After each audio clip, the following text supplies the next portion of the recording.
जय Hind student, good morning सभी प्यारे बच्चे जो क्लास में जुड़ चुके हैं सभी को जय हिंद। बच्चों आज की क्लास में हम एनिमल किंगडम पढ़ने वाले हैं। क्वेश्चन का आंसर दे फटाफट से। Mesoderm give rise to, mesoderm से बेटा क्या बनता है? हमारे मसल्स बनते हैं, मस्कुलर टिश्यू बनते हैं, या सीएनएस बनता है, या यूरिनरी ब्लैडर बनता है, या स्किन बनती है, क्या बनता है? क्या बनता है मीजोडर्म से बेटा? अभी आपको सारी लिस्ट मैंने याद कराई थी। एपिडर्मिस का तो आपको पता है, एपिडर्मिस यानी कि बाहर वाली से हमारा चमड़ी बनेगी, एपिडर्मिस बनेगा, सॉरी एक्टोडर्म से, और सीएनएस बनेगा। और अंग ज्यादातर हमारे किससे बनते हैं? अंग ज्यादातर हमारे किससे बनते हैं? एंडोडर्म से। मीजोडर्म से क्या बनता है? मीजोडर्म से क्या बनता है? मीजोडर्म से अभी मैंने बताया एक नोटोकॉर्ड बनती है। और टिश्यू किससे बने थे? टिश्यू किससे बने थे याद करो। चलो एक बार और लिस्ट देख लो बेटा, ये लिस्ट है ना, लिख लेना, ये ऐसे ऐसे ही आपको समझ में आएगा रिवाइज कैसे करना है इनको। देखो मीजोडर्म से हमारे ज्यादातर टिश्यू यानी कि ऊतक बनते हैं, ज्यादातर connective tissue, muscle tissue, blood, lymph, notochord, ये सब मीजोडर्म से बनती है बेटा। ठीक है, तो ये जरा एक बार रिकॉल कर लो, ये काम की चीजें, बाय चांस क्वेश्चन बन जाए तो क्या करो। टिश्यू बनते हैं बेटा, टिश्यू ज्यादातर। ठीक है, तो मांसपेशी, ऊतक, मस्कुलर टिश्यू बनेंगे। ठीक है, ऐसा ये रेफरेंस के लिए क्वेश्चन कुछ भी पूछ सकते हैं, कुछ भी ऑप्शन पूछा जा सकता है। मीजोडर्म का पूछा जा सकता है, एंडो का पूछा जा सकता है, एक्टो का पूछा जा सकता है। बहुत अच्छे, जिन्होंने आंसर ए टिक किया आगे बढ़ जाते हैं। नोटोकॉर्ड किसके द्वारा बनती है बेटा? नोटोकॉर्ड इज फॉर्म्ड बाय, अभी बताया नोटोकॉर्ड किससे बनती है? मीजोडर्म से, एक्टोडर्म से। मीजोडर्म से बनने का मतलब मीजोडर्म में कोशिकाएं होती है वो मिलके बनाती हैं। Mesodermal cell, ectodermal cell, epidermal cell या एंडोडर्मल सेल्स, कौन सी वाली? मीजोडर्मल सेल, अभी तो हमने पढ़ा मीजोडर्म से बनती है मैडम, मीजोडर्मल सेल बनाएगी नोटोकॉर्ड को। ठीक है, option A is the right answer. जिनका भी ए आ रहा है बिल्कुल, बहुत अच्छे। चले आगे बढ़ते हैं। अब हम पोरीफेरा पढ़ेंगे, सब कुछ आपको मैं पढ़ा चुकी हूँ। अब फटाफट से समझ लीजिए, एक एक क्वेश्चन है। पोरीफेरा में लेवल ऑफ ऑर्गेनाइजेशन, संगठन का स्तर क्या होता है बेटा? बोलोगे मैडम सिर्फ सेल मिलती है और कुछ नहीं, तो क्या लिखोगे? कोशिकीय स्तर यानी कि सेल्यूलर लेवल होता है। ठीक है, सिमेट्री की बात करें, समरूपता कौन सी पाई जाती है? याद करो, असिमेट्री सिर्फ एक में मिली थी, असमरूपता सिर्फ एक ही में मिली थी। किस में मिली थी मैडम? पोरीफेरा में। इसमें सिर्फ असिमेट्री होती है, असमरूपता होती है। अगर आपसे सिमेट्री पूछ ले, समरूपता कौन सी वाली? असमरूपता होती है। हम बायलेटरल हैं, और CER सिलेंट्रेटा, इकाइनोडर्मेटा में रेडियल होती है। बाकी सब में बायलेटरल यानी कि द्विस्तरीय होती है, द्विपक्षीय होती है। और इसमें एकमात्र ऐसा संघ है जिसमें असिमेट्री आपको मिलेगी। जर्मिनेशन लेयर कैसी होती है बेटा इनकी? पोरीफेरा में किस प्रकार की जर्मिनेशन लेयर मिलती है? तो डिप्लोब्लास्टिक। किस तरह की? डिप्लोब्लास्टिक यानी कि द्विस्तरीय। कैसे याद करना है? जनन परत का भी मैंने आपको याद कराया था, PCD याद करना है। प्रियंका चोपड़ा देसी गर्ल। P से पोरीफेरा, C से सिलेंट्रेटा, D से डिप्लोब्लास्टिक। तो डिप्लोब्लास्टिक द्विस्तरीय किसमें मिलेगी? पोरीफेरा और सिलेंट्रेटा में। PCD से याद करना है, मैंने आपको बताया प्रियंका चोपड़ा देसी गर्ल से। ठीक है, और सिलोम, सिलोम होता है कि नहीं? बॉडी कैविटी होती है कि नहीं? होती है, तो कैसी वाली होती है मैडम? तो असिलोमेट होते, बिना सिलोम वाले। इनमें कोई देह गुहा नहीं मिलती है, असिलोमेट। असिलोमेट वाले कौन से? पोरीफेरा, सिलेंट्रेटा और आई थिंक प्लेटीहेल्मिन्थेस भी है ना। देखो जरा, असिलोमेट वाले जीव कौन कौन से थे जिनमें सिलोम नहीं मिलता है? ये असिलोमेट में कौन कौन से थे? पोरीफेरा और सिलेंट्रेटा और प्लेटीहेल्मिन्थेस। इनमें सिलोम नहीं होता, ये असिलोमेट होते हैं। ठीक है, चलिए। और नोटोकॉर्ड, नोटोकॉर्ड तो सब में नो नो नो नो कर देना, सिर्फ कोर्डेटा में नोटोकॉर्ड मिलती है और किसी में नहीं मिलती है। हैबिटेट की बात करें तो बेटा मैक्सिमम मरीन मतलब समुद्री जीव होते हैं, समुद्र में पाए जाते हैं, लेकिन कुछ है कुछ है जो फ्रेश वाटर में भी मिलता है, अभी आगे आपको पता चलेगा। ओनली मरीन बोल सकते हो, ज़्यादातर समुद्र में मिलते हैं, लेकिन एक है जो फ्रेश वाटर में भी मिलता है, उसका नाम आपको पता चल जाएगा। समझ लो अपवाद हो गया, एक्सेप्शन समझ लो, ऐसे करके याद कर लो। पर ज़्यादातर समुद्र में मिलते हैं ये जीव, खारे पानी में, समुद्र में मिलते हैं। चलिए, बहुत ही इंपॉर्टेंट बात, ये बाइसेक्सुअल होते हैं बेटा। बाइसेक्सुअल यानी कि उभयलिंगी होते हैं। उभयलिंगी का मतलब आप समझ ही गए होंगे, हमने पौधों में भी पढ़ लिया है, जिसमें मेल और फीमेल जो सेक्स ऑर्गन होते हैं या पार्ट होते हैं, रिप्रोडक्टिव पार्ट्स होते हैं और जनन भाग होते हैं, एक ही में हो, उसे बाइसेक्सुअल उभयलिंगी कहते हैं, है ना। तो पोरीफेरा वाले जीव बाइसेक्सुअल होते हैं। अब एक और इम्पोर्टेंट बात यहाँ पर ध्यान रखना, हमने बाइसेक्सुअल के लिए, पौधों के लिए जो शब्द यूज करा था, वो यूज करा था क्या? मोनोशियस। क्या उपयोग करा था बेटा हमने? मोनोशियस। लेकिन जानवरों के लिए मोनोशियस यूज नहीं किया जाता, जानवरों के लिए यूज किया जाता है हर्मोफ्रोडाइल। क्या यूज करते हैं? हर्मोफ्रोडाइल। हर्मोफ्रोडाइल शब्द अगर तुम सुनो तो उसका मतलब समझ लेना बाइसेक्सुअल को ही बोला है। जंतुओं के लिए हर्मोफ्रोडाइल और पौधों को मोनोशियस कहा जाता है। आ गई बात समझ में? बाइसेक्सुअल, उभयलिंगी, मोनोशियस, हर्मोफ्रोडाइल तीनों एक ही है, लेकिन मोनोशियस पौधों के लिए, जानवरों के लिए हर्मोफ्रोडाइल यूज करते हैं। तो पोरीफेरा के जीव जो होते हैं बाइसेक्सुअल होते हैं, ध्यान रखना। यूनिसेक्सुअल का मतलब तो आपको समझ में आ ही गया होगा, बताने की जरूरत नहीं, जिसमें मेल फीमेल अलग अलग हो, अलग अलग डिफरेंट बॉडी में हो, अलग अलग जंतुओं में हो, उसे बोलते हैं यूनिसेक्सुअल वाला। ठीक है, चलो रिप्रोडक्शन कैसे करते हैं यही तो पढ़ रहे हैं हम। अभी तक पढ़ क्या रहे हैं? सारे जीवों के बारे में, प्रजनन पढ़ा और कैसे दिखते हैं, उनमें क्या खास बात है, वो खाना कैसे खाते हैं, ये सब चीजें। ठीक है, तो रिप्रोडक्शन की बात करें, प्रजनन दोनों तरह का होता है बेटा, सेक्सुअल भी होता है और असेक्सुअल भी होता है। असेक्सुअल कैसे होगा? कौन कौन सा असेक्सुअल यानी कि अलैंगिक प्रजनन इनमें पाया जाता है? तो विखंडन होता है बेटा और बडिंग होती है।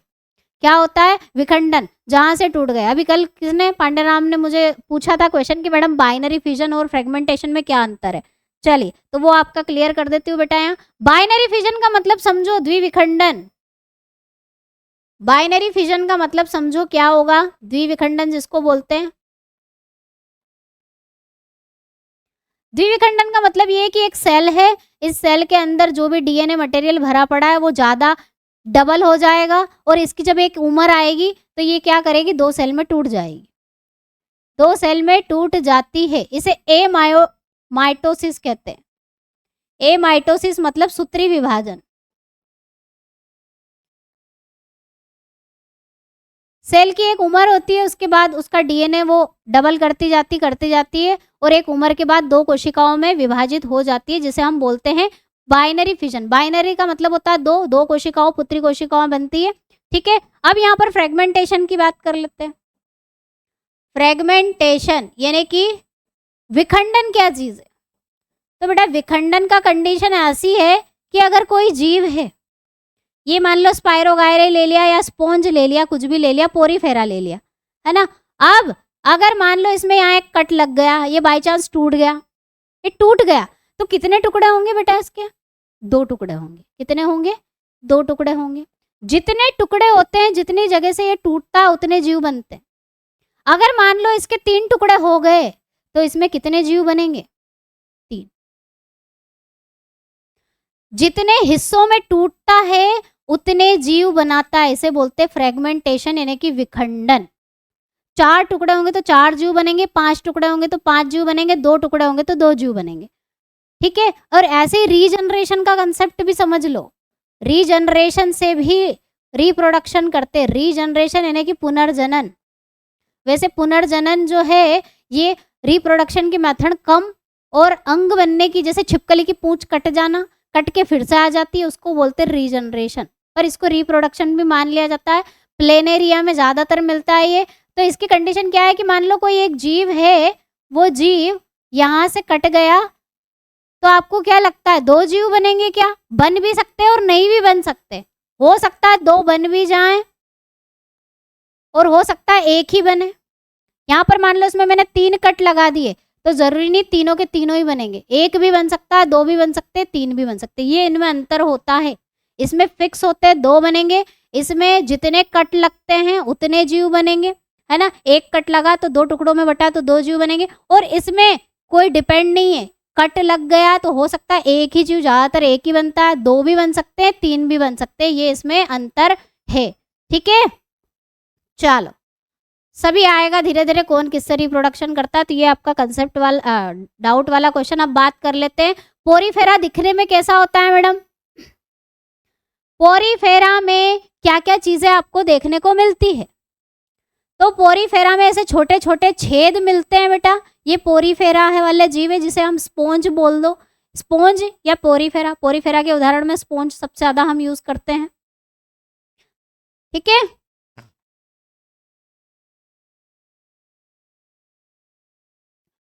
जरूरी नहीं फ्रेगमेंटेशन से 1 से 2 ही बने बेटा, अगर मान लो 3 टुकड़े हो गए, वो 3 एक ही टाइम पे 3 टुकड़ों में बढ़ गए तो 3 जीव बनेंगे कि नहीं बने, देखना है उसको जरा पांडे।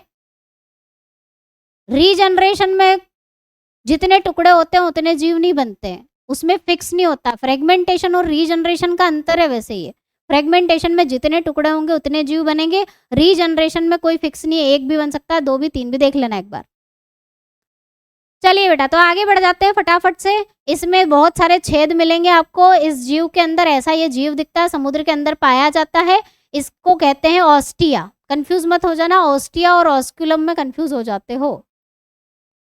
ऑस्क्यूलम क्या है, एक ही छेद होता है, और ऑस्टिया बहुत सारे छेद। इन ऑस्टिया से क्या होता है, अब इसके पास कोई अंग या कुछ तो है नहीं, तो इसमें छेद होंगे, इस छेद से पानी जाएगा, पानी के सहारे खाना भी अंदर, मिनरल न्यूट्रिशन जो भी है पानी के सहारे अंदर जाएंगे, और डिफ्यूजन विसरण से जो कोशिकाएं हैं उसको एब्जॉर्ब कर लेगी, अवशोषित कर लेगी, और उसको खाना मिल जाएगा। और एक्सर्शन कहाँ से करता है बेटा, यहाँ से निकाल देता है ये पानी बाहर, ऑस्क्यूलम से बाहर निकाल देगा। एक छेद वाला ऑस्क्यूलम है, बहुत सारे छेद होते हैं जिससे पानी अंदर जाता है इसके, वो ऑस्टिया है, और जहां से निकल जाएगा एक्सक्रीट हो जाएगा, उत्सर्जन हो जाएगा, वो क्या है बेटा, बहुविखंडन। तो वो है कि बहुत सारे न्यूक्लियस बन जाते हैं, सिस्ट बन जाता है, आपने देखा होगा प्लाज्मोडियम में होता है, बहुत सारे न्यूक्लियस बन जाएंगे, और ये जब फटता है तो जितने जितने न्यूक्लियस अंदर बने, नाभिक बने, उन सबसे एक एक जीव बन जाएगा, इसको बोलते हैं बहुविखंडन। ठीक है, ये होता है बेटा बहुविखंडन। ऐसा नहीं कि एक जीव से बहुत सारे टुकड़े, एक जीव सिस्ट टाइप की एक बॉडी बनती है, और उसके अंदर बहुत सारे न्यूक्लियस डीएनए बट जाते हैं, और जब वो फूटता है तो जितने बटे उतने जीव बनते हैं, उसको बोलते हैं मल्टीपल फिजन, बहुविखंडन। चलिए आगे बढ़ जाते हैं फटाफट से। यहाँ पर सर्कुलेटरी सिस्टम, कोई सिस्टम नहीं, जब कुछ है ही नहीं मैडम, सिर्फ सेल ही सेल है, तो काय का सिस्टम, कोई सिस्टम नहीं मिलता, ना नर्वस सिस्टम मिलेगा, ना तंत्रिका तंत्र, ना परिसंचरण तंत्र, ना सर्कुलेटरी सिस्टम, ना डाइजेस्टिव सिस्टम, कोई सिस्टम इनमें नहीं होता। फिर ये खाना पानी कैसे खाते हैं, डिफ्यूजन, डिफ्यूजन निकालना और खाना डिफ्यूजन से होता है। जो ऑस्टिया होते हैं वहां से अंदर घुसता है पानी, सेल के पास जाता है, और वहीं से सेल अपना खाना बना लेती है, एनर्जी बना लेती है, और उसको एक्सक्रीट भी वहीं से कर देती है। तो कुछ नहीं है, सिर्फ डिफ्यूजन इनमें मिलता है। एक चीज याद रखना बेटा, इनमें क्या मिलता है, वाटर कैनाल सिस्टम मिलता है।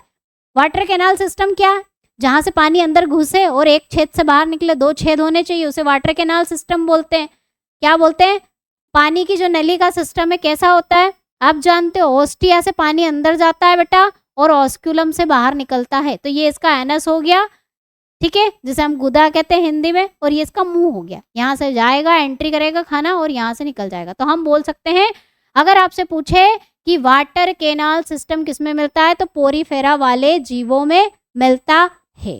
ठीक है, चलिए, जिसको समझ में नहीं आ रहा है, बीच बीच में सिर के ऊपर से जा रहा है, वो पूछ सकते हैं, बेटा रिवीजन है ना।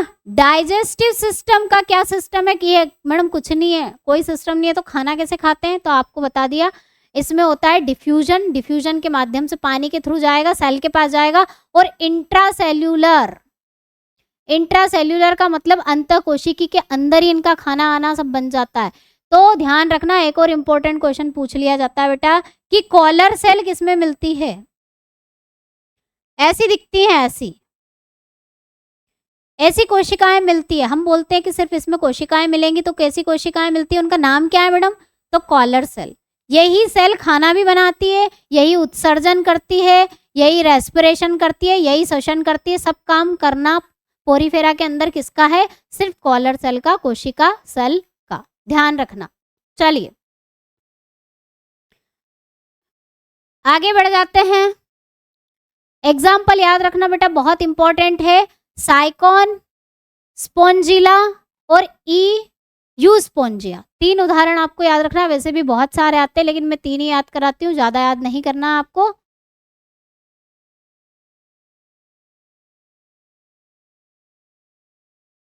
विपिन, जो भी डाउट है ना, क्या गलती हुई है, क्या प्रॉब्लम है बेटा, वो डाउट ग्रुप है उस पर डाल दो, या फिर पर्सनल व्हाट्सएप पे वो क्वेश्चन मुझे भेज देना, मैं देख लूंगी क्या है और तुमसे चर्चा भी कर ली जाएगी, है ना। यहाँ पर बायोलॉजी का अगर कुछ डाउट है इस टॉपिक में तो आप पूछ लो, केमिस्ट्री का आपको अलग से पूछना पड़ेगा, क्या प्रॉब्लम है देखना होगा। ठीक है, ये एग्जाम्पल याद करना है बेटा, और एग्जाम्पल याद करने के साथ साथ इनको कुछ कॉमन नाम से बुलाया जाता है। तो बेटा जो स्पोंजिला है, स्पोंजिला को हम क्या बोलते हैं? Fresh water sponge. इसको फ्रेश वाटर, इसलिए मैंने बोला था कि पोरीफेरा में कुछ ऐसे जीव भी हैं जो फ्रेश वाटर ताजे पानी में भी मिलते हैं। तो अपवाद कौन सा हुआ? स्पोंजिला हुआ, ये फ्रेश वाटर में मिलता है, फ्रेश वाटर का स्पोंज इसे कहते हैं। और यू स्पोंजिया को किस नाम से जानते हैं बेटा? इसको बाथ स्पोंज कहते हैं, बाथ स्पोंज।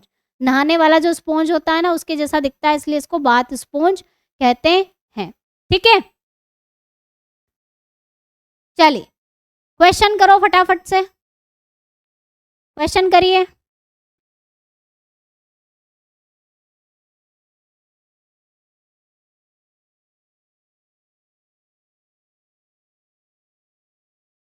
स्पंजों के शरीर पर पाए जाने वाले छोटे छोटे छिद्र को आप क्या बोलोगे? The smallest hole found on the body of the sponge are known as. फटाफट से आंसर करो।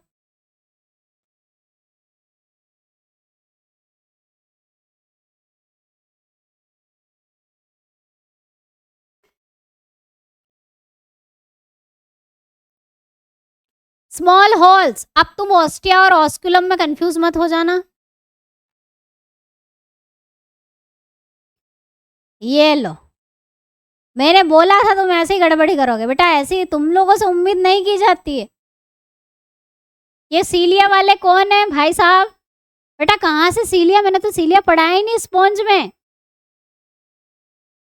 ये जो पढ़ने वाले बच्चे ऐसी गलती मत करो। ऑस्टिया बोलते हैं, क्वेश्चन को ध्यान से पढ़ो, क्या वाली पूछा है मैंने।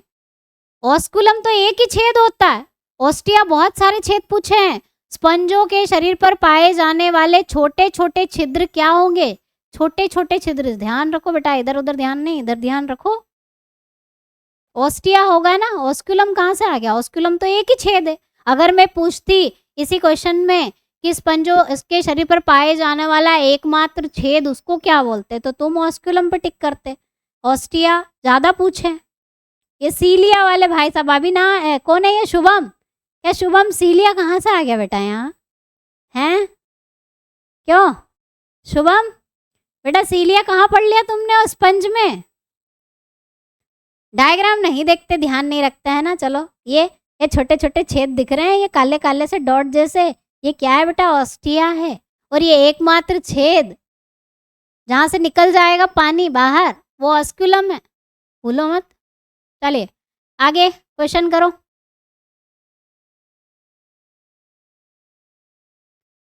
अभी तक वहीं पर गाड़ी अटकी इनकी सीलिया फ्लैजेला। बेटा सीलिया फ्लैजेला तो कब का खत्म हो गया है, गलती मत करो।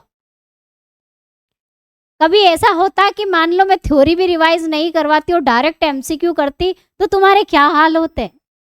इसीलिए मेरे को इंक्लूड करना पड़ती है थ्योरी भी, टाइम ज्यादा लगता है क्लास में। स्पंज के सिरे पर स्थित बड़ा छिद्र को क्या बोलोगे? The large whole located at the end of the sponge. अब तुम्हारा आएगा यहाँ पर ऑस्कुलम। अब क्या आएगा? ऑस्कुलम आएगा, है ना।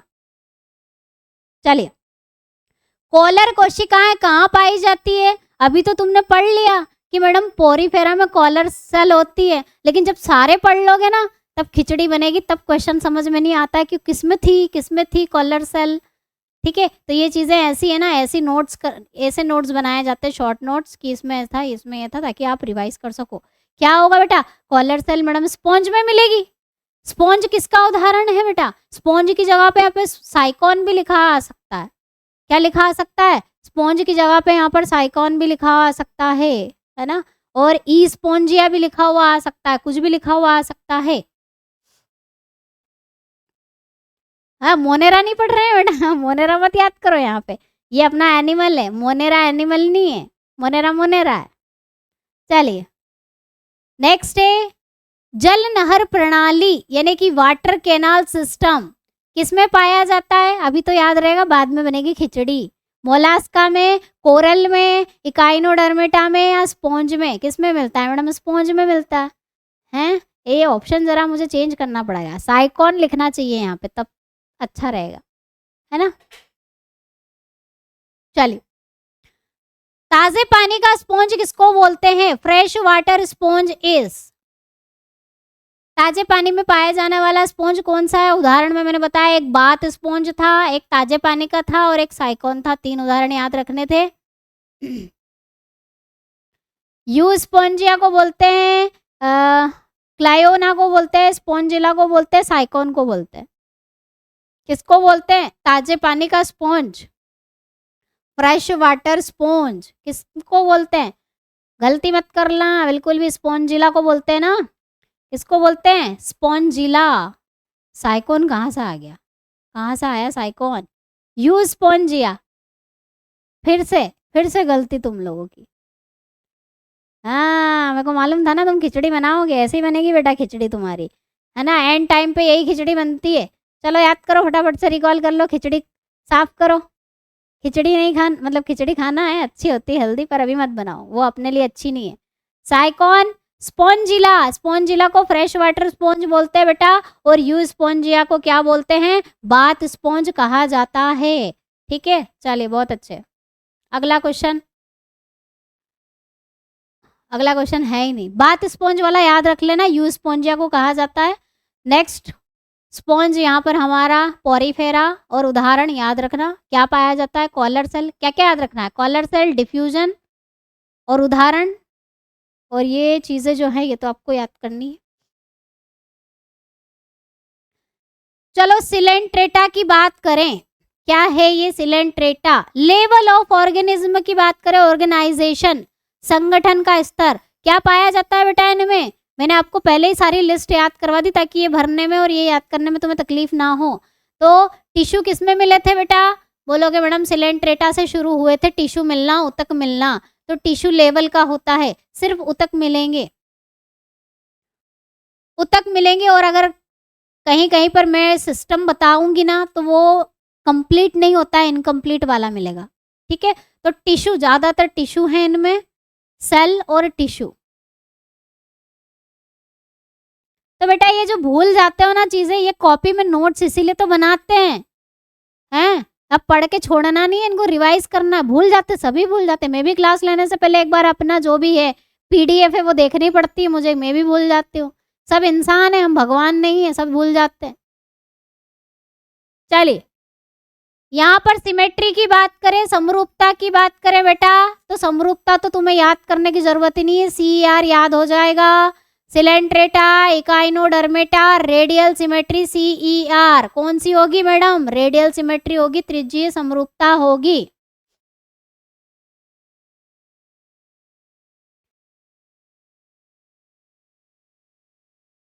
अच्छा क्या लिख कर मिटा दूं? चलिए ओके, मिटा दिया जाएगा। जर्मिनेशन लेयर बेटा कौन सी होती है? डिप्लोब्लास्टिक होंगे या ट्रिप्लोब्लास्टिक होंगे? जल्दी से याद करो। पीसीडी प्रियंका चोपड़ा देसी गर्ल को याद कर लो। Porifera, coelenterata, diploblastic, madam diploblastic होगी। सिलोम होगा कि नहीं होगा? असिलोमेट वाले होंगे। पोरीफेरा, सिलेंट्रेटा, प्लेटीहेल्मिन्थेस वाले जीव असिलोमेट होते हैं, बिना सिलोम वाले देह गुहा नहीं होती, भरा होता है पूरा शरीर इनका सेल से। नोटोकॉर्ड तो होगी नहीं, इसको याद करने की जरूरत नहीं पड़ेगी। कहाँ मिलेंगे? कहाँ मिलेंगे मैडम? समुद्री जीव भी होते हैं और फ्रेश वाटर में भी मिलते हैं। तो फ्रेश वाटर में पाया जाने वाला जीव है हाइड्रा। अगर आपसे पूछे कि कौन सा जीव है सिलेंट्रेटा में हाइड्रा आता है बेटा, अभी एग्जाम्पल याद करवाऊंगी। हाइड्रा एकमात्र जीव है जो कहाँ मिलेगा? फ्रेश वाटर में मिलता है। हाँ, जेलीफिश, हाइड्रा, ओबिलिया और कोरल्स, ये सब सिलेंट्रेटा में आते हैं। याद हो गया ये याद करने की जरूरत नहीं है, तुम्हें भरना है, ये क्वेश्चन है। CR PCD याद कर लेना, ये बहुत इंपॉर्टेंट ट्रिक है और बहुत काम की है।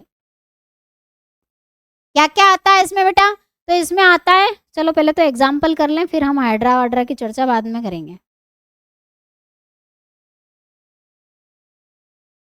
पहले एग्जाम्पल देखो, कौन कौन से जीव आते हैं। तो ये सारे जीव, सबके नाम याद रखना है।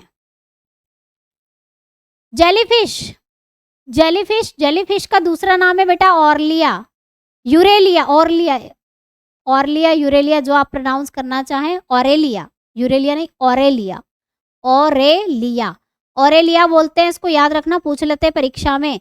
दूसरे नंबर पे आता है क्या? हाइड्रा, हाइड्रा को तो सभी जानते हैं, ठीक है।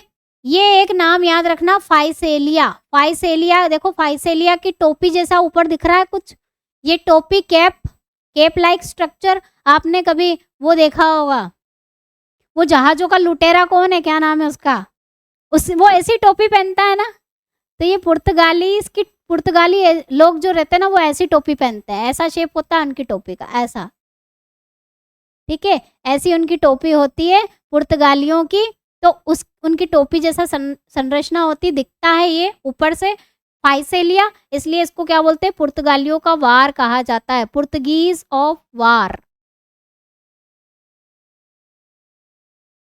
ठीक है। और सी एनीमोन, ये रहा सी एनीमोन की खास बात ये है कि ये ना एक जगह से चिपका रहता, मतलब जमीन से अटैच रहता है, यहाँ से जमीन से अटैच रहेगा, ऊपर से ऐसा दिखेगा। समुद्री दानव भी इसको बोलते हैं। और एक और नाम है इसका, मेट्रीडियम इसको कहा जाता है। इसको क्या बोलते हैं बेटा? मेट्रीडियम। हाँ, जैक स्पैरो, हाँ शुभम, बिल्कुल, वो जो समुद्री लुटेरा जैक स्पैरो, उसकी टोपी जैसे दिखता है। तो पुर्तगीज ऑफ वार, इसको फाइसेलिया को बोलते हैं बेटा, और जेलीफिश को ऑरेलिया कहा जाता है, और समुद्री दानव सी एनीमोन को मेट्रीडियम कहा जाता है, ध्यान रखना। और हाइड्रा, हाइड्रा को क्या बोलते हैं? अमृत का वरदान है। क्यों? आगे आपको समझाऊंगी। अगर आपसे पूछे कि किसको अमृत का वरदान है, कौन मरता नहीं है, तो हाइड्रा। क्यों नहीं मरता? और 5वें नंबर पर आएगा कोरल्स, मूंगा, मूंगा की चट्टानें, नाम सुना होगा आपने, सफेद सफेद कलर की समुद्र में मिलती है। वो इन जीवों, ये जो कोरल्स होते हैं, इनके ऊपर कैल्शियम कार्बोनेट जम जाता है बेटा। क्या जम जाता है? कैल्शियम कार्बोनेट, चूना पत्थर जम जाता है, पत्थर जैसे बन जाते हैं, उसी से मूंगा चट्टानें बनती है। ये मर जाते हैं, उसके बाद इनसे मूंगा चट्टानें बनती है। किनसे? कोरल्स। तो कोरल्स भी किस में आते हैं? इसी में आते हैं, सिलेंट्रेटा में आते हैं, ठीक है। और एक और नाम याद रखना है, एक और नाम याद रखना है जो आपको इम्पोर्टेंट है। कहाँ गया वो? ओबिलिया, ये भी इम्पोर्टेंट है। हाँ, एक और नाम याद रखना है, ओबिलिया, ओबेलिया।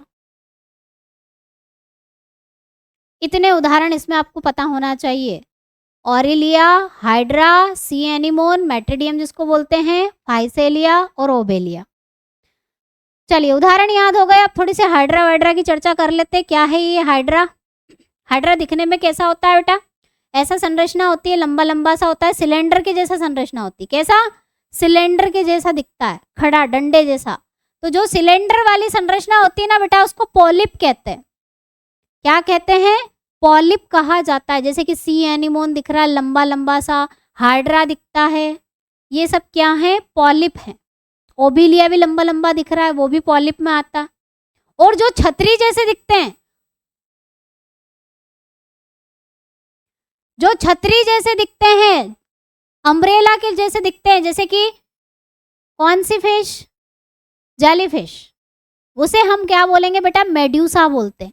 क्या बोलते हैं? Medusa, medusa. पॉलिप लंबा वाला, मेड्यूसा छतरी के जैसा, अम्ब्रेला के जैसा, ठीक है। अब हाइड्रा के ऊपर बेटा है ना, यहाँ पर इसके बाहर वाली सतह पर कुछ कोशिकाएं मिलती हैं इस तरह से। इन कोशिकाओं का नाम क्या है? इन्हें बोलते हैं नीडोब्लास्ट। क्या करती है बेटा ये? नीडोब्लास्ट का काम क्या है? ये जहर, पॉइजन छोड़ती है, जिससे शिकारी को पकड़ना मारना आसान हो जाता है, ठीक है। नीडोब्लास्ट, इसीलिए इनको निडेरिया भी बोलते हैं। सिलेंट्रेटा को निडेरिया भी कहा जाता है, क्यों कहते हैं बेटा? क्योंकि इनके पास है नीडोब्लास्ट नाम की कोशिकाएं।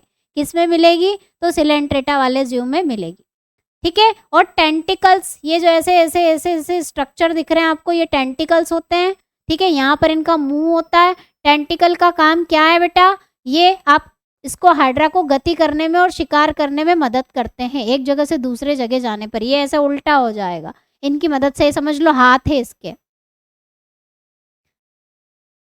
ठीक है। टेंटिकल मूवमेंट करने में, शिकार करने में मदद करते हैं। नीडोब्लास्ट भी शिकार करने में मदद करेगी, पॉइजन निकालती है, ये छोड़ती हैं। और पॉलिप और मेड्यूसा समझ में आ गया सभी को? पॉलिप और मेड्यूसा से रिलेटेड एक छोटा सा कंसेप्ट है जो मैं आप लोगों से चर्चा करना चाहूंगी। मेटाजेनेसिस वाला शब्द अगर आपसे पूछे बेटा कि मेटाजेनेसिस क्या है, किसमें आती है, तो सिलेंट्रेटा वाले जीव, निडेरिया वाले जीव में आती है। क्या होती है मैडम ये? तो बेटा जो पॉलिप वाले जीव होंगे, जो पॉलिप स्ट्रक्चर वाले, ऐसे खड़े स्ट्रक्चर वाले जीव को हम पॉलिप बोलते हैं, वो अगर अलैंगिक प्रजनन करेंगे, क्या करेंगे? अलैंगिक प्रजनन करेंगे, असेक्सुअल रिप्रोडक्शन करेंगे, तो क्या बनाएंगे? मेड्यूसा वाले जीव बन जाएंगे। क्या बनाएंगे? मेड्यूसा, मतलब ऐसे छतरी जैसे जीव बनेंगे, ऐसे। आ रही है बात समझ में? और ये याद रखना, असेक्सुअल करना चाहिए सिर्फ। पॉलिप वाले अलैंगिक प्रजनन से मेड्यूसा बनाते हैं, और मेड्यूसा वाले जीव लैंगिक प्रजनन करके पॉलिप वाले जीव बना लेते हैं। मतलब क्या? जनरेशन का उल्टा पलटा हो जाना, ठीक है। इनकी जो जनरेशन है उसमें अल्टरनेशन हो जाना क्या कहलाता है बेटा? मेटाजेनेसिस कहलाता है। तो मेटाजेनेसिस किस में हो रही है? सिलेंट्रेटा वाले जीव में हो रही है। क्या होती है? तो पॉलिप वाले जीव अलैंगिक प्रजनन करके मेड्यूसा वाले जीव बनाते हैं, और मेड्यूसा वाले जीव लैंगिक प्रजनन करके क्या बनाते हैं? पॉलिप वाले जीव। तो क्या मैम, क्या मैम जो हाइड्रा है वो जेलीफिश बना लेगा? या जो जेलीफिश है अगली जनरेशन में हाइड्रा बनेगी अगर सेक्सुअल कर लिया तो? और अगर हाइड्रा वाला है तो उसने असेक्सुअल में क्या मेड्यूसा बनाएगा? ऐसा चलेगा? सब में नहीं होता। हाइड्रा से जेलीफिश कभी नहीं बनती। आपने तो बोला मैडम पॉलिप है, पॉलिप से मेड्यूसा बनता है, तो हमारी जो ये है ये मेड्यूसा में आती है और ये पॉलिप में आता है, तो फिर आप ऐसा कैसे बोल रहे हो? तो इसका उदाहरण आपको याद रखना है, ये सिर्फ एक ही में मिलता है। मतलब हाइड्रा और जो जेलीफिश है इनमें नहीं मिलता है, सिर्फ ओबेलिया में मिलता है। ओबेलिया, इसका उदाहरण याद रखना। ओबेलिया में ऐसा होता है। ओबेलिया क्या करता है? ओबेलिया का जो पॉलिप वाली संरचना होगी वह असेक्सुअल रिप्रोडक्शन करके मेड्यूसा वाला जीव बना लेगी, ठीक है, छतरी जैसी संरचना बनाएगी। और अगर इसी ओबेलिया का अगर मेड्यूसा होगा वो सेक्सुअल करके क्या बनाएगा? पॉलिप बना लेगा। ध्यान रखना, बहुत इंपॉर्टेंट, यहाँ से क्वेश्चन बन जाता है। क्या बनेगा? कि जो मेटाजेनेसिस है वो कौन से वाले सिलेंट्रेटा में पाई जाती है? तो क्या लिखोगे? ओबेलिया में मिलती है। किस में मिलती है? ओबेलिया में मिलती है। होता क्या है? पॉलिप से मेड्यूसा, मेड्यूसा से पॉलिप बन जाता है। लेकिन ध्यान रखना, पॉलिप से मेड्यूसा कब बनेगा? असेक्सुअल रिप्रोडक्शन के दौरान। और मेड्यूसा से पॉलिप कब बनेगा? सेक्सुअल रिप्रोडक्शन के दौरान। ये याद रखना। चलो, रिप्रोडक्शन तो अब आप लोग समझ ही गए होंगे कि मैडम दोनों तरह के रिप्रोडक्शन पाए जाते हैं। इनमें सेक्सुअल भी होता है, असेक्सुअल भी होता है। लेकिन असेक्सुअल में कौन कौन से होते हैं? कौन कौन से होते हैं? फ्रेगमेंटेशन, बर्डिंग और रीजनरेशन भी हो जाता है। रीजनरेशन भी मिलता है। रीजनरेशन भी होता है। 3 तरह की अलैंगिक प्रजनन की विधियां बेटा यहाँ पर मिलती है, ठीक है। अब क्वेश्चन इंपॉर्टेंट, थोड़ा हाइड्रा के बारे में ज्यादा पूछा जाता है। तो हाइड्रा का मेन मेथड क्या है बेटा प्रजनन करने की? बर्डिंग। मेन मेथड ध्यान रखो, मेन मेथड कौन सी है? बर्डिंग है, मुकुलन। हाइड्रा की मेन मेथड है मुकुलन करना। इसके अलावा हाइड्रा आपका फ्रेगमेंटेशन भी कर सकता है और रीजनरेशन भी कर सकता है और सेक्सुअल रिप्रोडक्शन भी कर सकता है। सब तरह से रिप्रोड्यूस हो सकता है, प्रजनन कर सकता है, बच्चे पैदा कर सकता है हाइड्रा, लेकिन मेन मेथड कौन सी है बेटा? मुकुलन है, बडिंग है, ये ध्यान रखना। तो अगर सारी भी दे दे और उसमें से एक टिक करने को बोले तो बडिंग पे करना, मुकुलन पे करना। आ गई बात समझ में? ये रिप्रोडक्शन की बात हो गई। अब चलो इनके जरा सिस्टम देख लें कि इनमें कौन कौन से सिस्टम मैडम मिलते हैं। तो बेटा इनमें जो होता है डाइजेस्टिव सिस्टम पूरा कंप्लीट नहीं होता है, इनकम्प्लीट डाइजेस्टिव सिस्टम मिलता है, अधूरा पाचन तंत्र। अधूरा पाचन तंत्र का मतलब क्या मैडम? फिर क्या, कैसा डाइजेस्टिव सिस्टम? आपने कहा इनमें कोई सिस्टम नहीं मिलता, इसीलिए तो बोला कि सिस्टम नहीं मिलता है, इनकम्प्लीट है, अधूरा है, डाइजेशन जैसा संरचना है। क्या है वो? ये देखो, ये हाइड्रा है बेटा, इस हाइड्रा के अंदर ये पूरी एक खाली जगह मिलती है, ये पूरी ये खाली जगह है। इस खाली जगह में यहाँ से एक छेद होता है, उसका मुंह, यहाँ से आता है खाना, फूड आता है, और इस कैविटी, कैविटी आप जानते हैं खाली जगह को बोलेंगे, इस कैविटी में आके ये खाना डाइजेस्ट होता है। इस कैविटी को बोलते हैं बेटा क्या? गैस्ट्रोवेस्कुलर कैविटी, यानी कि जठरवाही गुहा। इसीलिए बोलते हैं इनकम्प्लीट डाइजेस्टिव सिस्टम है, इसको सिस्टम नहीं बोलते, इनकम्प्लीट है इसलिए। इसलिए बोलते हैं कि टिश्यू लेवल तक इनका विकास हुआ, आधा अधूरा है ना। और इनको सिलेंट्रेटा क्यों बोलते हैं? इसी कैविटी के कारण इनको सिलेंट्रेटा, इन्हें निडेरिया, निडेरिया तो आपको आ गया होगा समझ में क्यों बोलते हैं मैडम? क्योंकि नीडोब्लास्ट होती है, नीडोब्लास्ट, नीडोब्लास्ट की जो कोशिका है ना बेटा वो पाई जाती है, इसीलिए इनको निडेरिया कहा जाता है। दो नाम है इसके, ध्यान रखना, पहले इसको सिलेंट्रेटा कहते थे, आजकल निडेरिया कहा जाता है, क्योंकि ये जो सिलेंट्रेटा वाली कंडीशन है ना, ये दूसरे जीव में भी मिलने लग गई, इसीलिए इनको निडेरिया नाम आजकल रख दिया है। तो सिलेंट्रेटा का मतलब होता है, सिलेन का मतलब होता है कैविटी यानी कि गुहा, और एंट्रोन का मतलब होता है इंटेस्टाइन। तो ये जो खाली जगह वाली इंटेस्टाइन, जिसे हम गैस्ट्रोवेस्कुलर कैविटी यानी कि जठरवाही गुहा बोलते हैं, इसके कारण इन जीवों का नाम रखा गया है सिलेंट्रेटा। और निडेरिया भी बोलते हैं क्योंकि नीडोब्लास्ट पाई जाती है। तो इसीलिए बोला है इनकम्प्लीट डाइजेस्टिव सिस्टम होता है, होता है। सर्कुलेटरी सिस्टम बिल्कुल नहीं। नर्वस सिस्टम भी आधा अधूरा है, कंप्लीट वाला नहीं है। फिर क्या होता है नर्वस सिस्टम?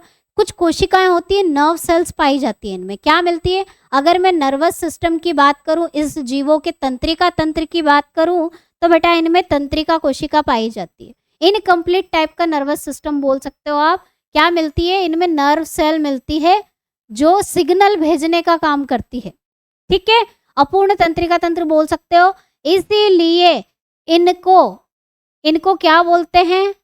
नर्वस सिस्टम, यानी कि बिना ब्रेन वाले तंत्रिका तंत्र वाले जीव कौन से होते हैं? सिलेंट्रेटा, और उसमें हाइड्रा का नाम आता है।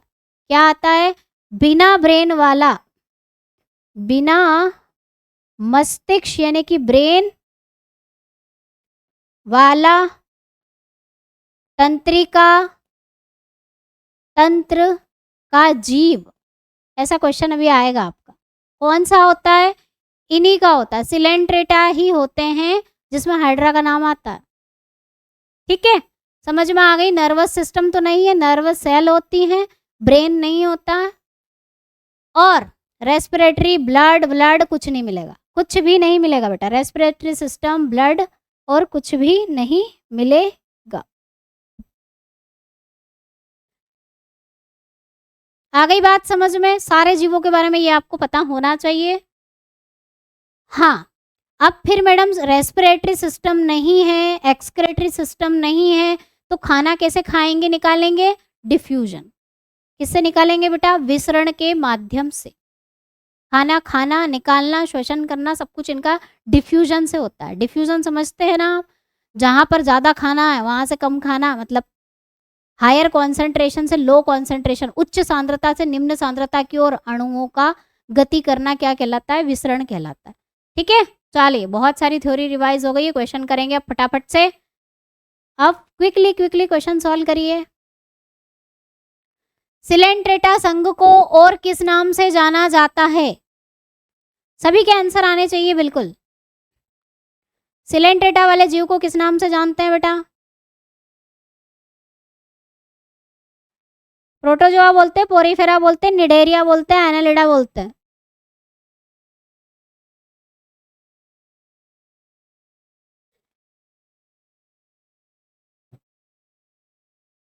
क्या बोलते हैं?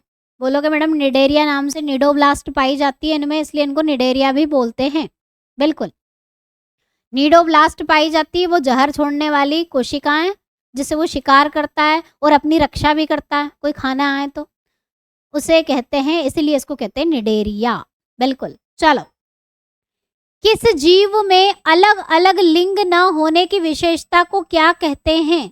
The property of not having separate sexes in an organism. अलग अलग लिंग जो है, फीमेल मेल ना होना,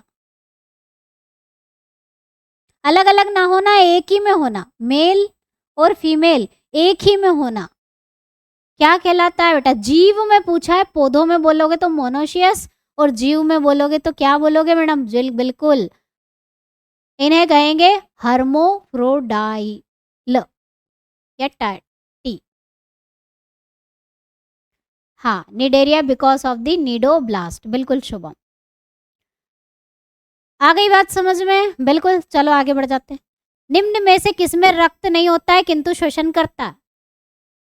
हम तो ये समझते हैं कि श्वसन के लिए रक्त ही चाहिए, ब्लड ही चाहिए, हमारे अंदर तो ब्लड ही करता है वो काम। लेकिन कौन सा जीव है जिसमें ब्लड नहीं है लेकिन फिर भी श्वसन करता है? क्वेश्चन पूछे गए हैं। बिल्कुल।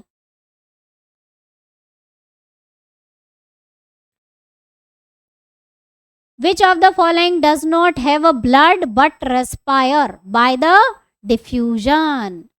विसरण के माध्यम से कर लेंगे श्वसन, क्या बड़ी बात है उसमें? कॉकरोच, अर्थवर्म, हाइड्रा, कंगारू, किसका नाम आएगा? हाइड्रा का नाम आएगा।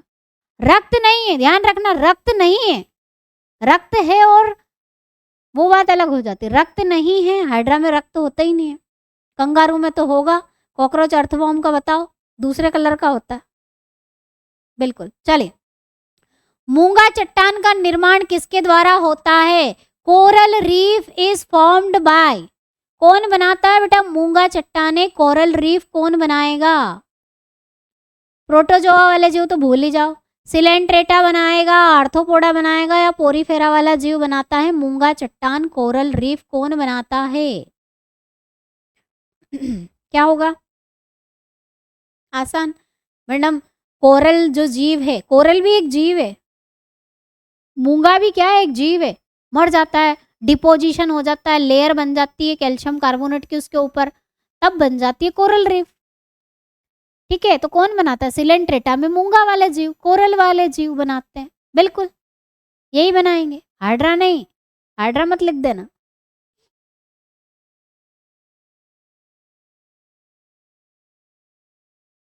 बेटा सब में सेम ही तो है, मेरे तरफ से थोड़ी सेटिंग है, मैंने थोड़ी ना किसी की कमेंट सेट करके रखी हुई है कि इसकी पहले आएगी इसकी बाद में, है ना? अब जो पहले टाइप कर देगा उसकी पहले आ जाएगी बेटा। ऐसा कोई यहाँ पर इधर की साइड में ऐसी कोई सेटिंग नहीं है कि किसकी कमेंट पहले आएगी किसकी बाद में आएगी, ऐसा कुछ नहीं है। ठीक है, चलिए आगे बढ़ते हैं। हाइड्रा का प्रचलन अंग का नाम बता दो जिससे हाइड्रा मूवमेंट करता है, लोकोमोशन करता है, चलता है। The circulatory organ of hydra is, oh ध्यान रखना बेटा, सर्कुलेटरी ऑर्गन गलत हो गया है। यहाँ पर आपको क्या बताना है? जो मूवमेंट ऑर्गन है जिससे वो मूव करता है, लोकोमोशन या मूवमेंट, या मूवमेंट ऑर्गन कौन सा है? मूवमेंट के लिए क्या यूज करता है? ठीक है, क्या यूज करेगा? टेंटिकल्स। वो टेंटिकल ऐसे वाले यूं, ये टेंटिकल्स होते हैं, इनका उपयोग करता है। फ्लैजेला, सीलिया नहीं। सूडोपॉड तो अमीबा में मिलेंगे, सूडोपॉड तो अमीबा में। चलिए, प्रवाल क्या है बेटा? प्रवाल, मूंगा, कोरल क्या है? एक लंगर क्या बोल रहे हैं लंगर याद आ गया। लंगर का नाम तुम लोग सुनोगे, सिलेक्शन हो जाएगा ना, उसके बाद फौज में लंगर ही चलता है। फॉरेस्ट यानी कि जंगल, जंगल की लकड़ी है क्या, या एक समुद्री जीव है, या एक जड़ी बूटी है? इनमें से कोई नहीं। समुद्री जीव है मैडम, ये तो समुद्र में मिलता है। एक समुद्री जीव है जो कि सिलेंट्रेटा में आता है। सिलेंट्रेटा यानी कि निडेरिया, निडेरियन है ये, निडेरियन, निडेरिया, ठीक है।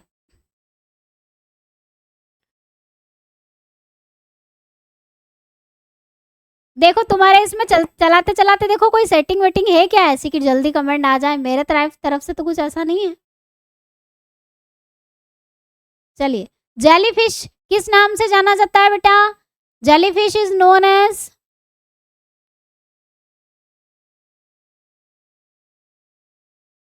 जेलीफिश को किस नाम से जानते हैं बेटा? क्या बोलते हैं? फाइसेलिया, हाइड्रा, ओरिलिया, मेट्रीडियम, किस नाम से जानी जाती है जेलीफिश? किस नाम से जानी जाती है बेटा? ओरिलिया, बिल्कुल सही। जिन बच्चों का आंसर आया है सी, बहुत अच्छे। सी वाले बच्चों के लिए वेरी गुड, और जो गलत कर रहे हैं बेटा वो सीखो, दोबारा गलती नहीं होनी चाहिए। सेम क्वेश्चन में दोबारा गलती करने वाले बच्चों को क्या कहा जाता है समझ जाओ तुम। एक बार को जो होती है वो गलती होती है ना, और दूसरी बार जो करते हैं वो क्या है, क्या कहोगे उसको?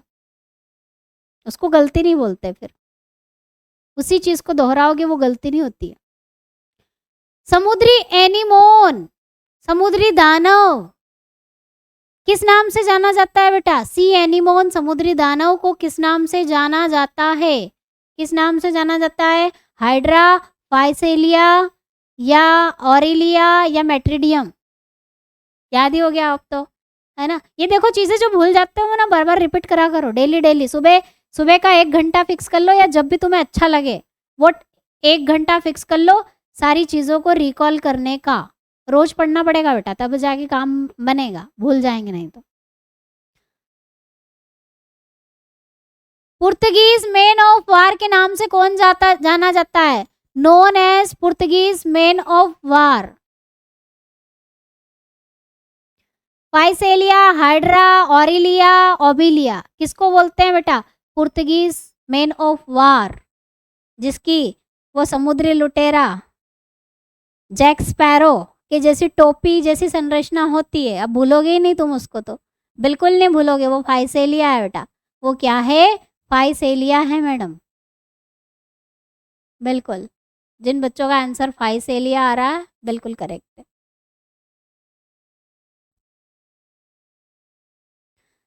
अगला क्वेश्चन, निम्नलिखित में से कौन मेटाजेनेसिस प्रदर्शित करता है?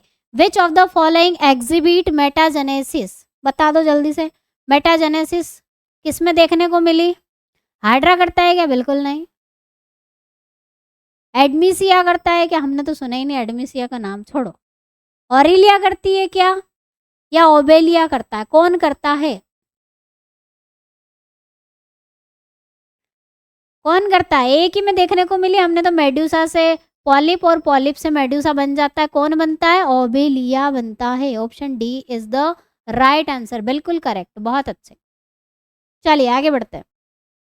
अमृतत्व का गुण किसमें पाया जाता है बेटा? The quality of impressibility is found in imperishability, imperishability, अमृतत्व का वरदान।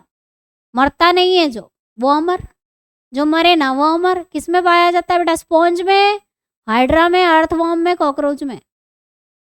किसको कहते हैं? किसका कॉमन नाम है? किसको इस नाम से जाना जाता है? हाइड्रा को बेटा। किसको? हाइड्रा को। कारण ये है कि इसमें रीजनरेशन फ्रेगमेंटेशन होता है ना, तो अगर ये कहीं से टूट गया है ना, कहीं से मान लो टूटा, एक तो मरता नहीं है और मरेगा, तो अगर मान लो कहीं से टूट गया तो वहां से नया हाइड्रा बना देगा, तो मरेगा ही नहीं। इसीलिए इसको बोलते हैं अमृतत्व का गुण पाया जाना, हाइड्रा में मिलता है, क्योंकि ये रीजनरेशन भी कर लेता है। रीजनरेशन, पुनर्जनन कर लेता है, जैसे छिपकली की पूंछ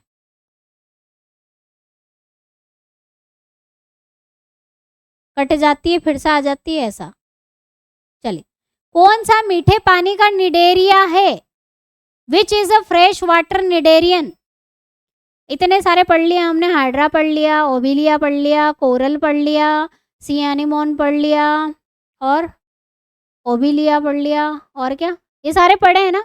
इनमें से मीठे पानी में कौन मिलता है?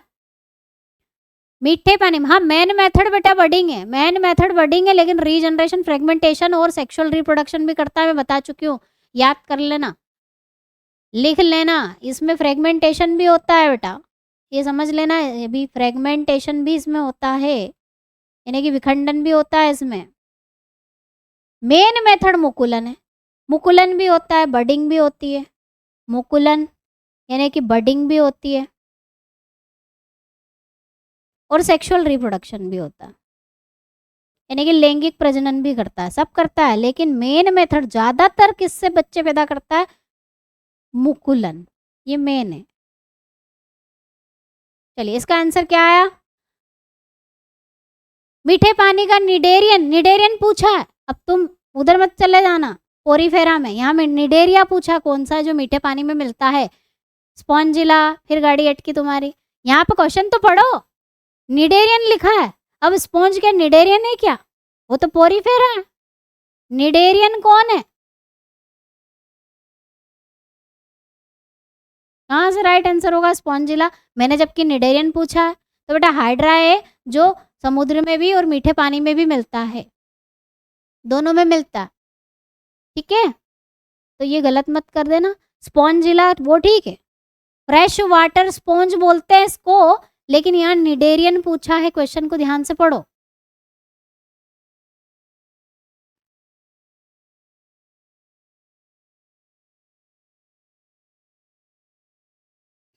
ठीक है, चलो अगला क्वेश्चन करो। छतरी के आकार वाले सिलेंट्रेटा का नाम बता दो। छतरी के आकार का सिलेंट्रेटा, अम्ब्रेला जैसा जो दिखता है, उसको क्या बोलते हैं? मतलब जानवर नहीं पूछा है यहाँ पर, शेप पूछा, उसको क्या बोलते हैं बेटा? शेप पूछा है, सिलेंट्रेट्स,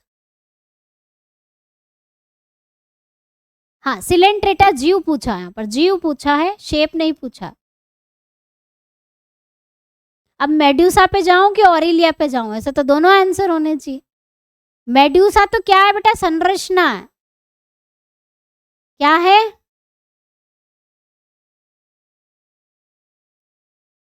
मेड्यूसा एक संरचना है, लेकिन यहाँ पर क्या पूछा है? सिलेंट्रेटा का नाम पूछा है। छतरी के आकार का सिलेंट्रेटा क्या होगा? Coelenterates that are umbrella shaped are called as, अब क्या बोलूं, मेडुला लिखूं या ऑरिलिया? मेड्यूसा लिखूं, मेडुला क्या, मेड्यूसा लिखूं या ऑरिलिया लिखूं? बेटा ऑरिलिया क्या है? जेलीफिश है ना, जेलीफिश को बोलते हैं, और जेलीफिश भी तो छतरी जैसी होती है। अब क्या लिखें? या तो क्वेश्चन गलत है या ऑप्शन गलत है मैडम, दोनों बोलो।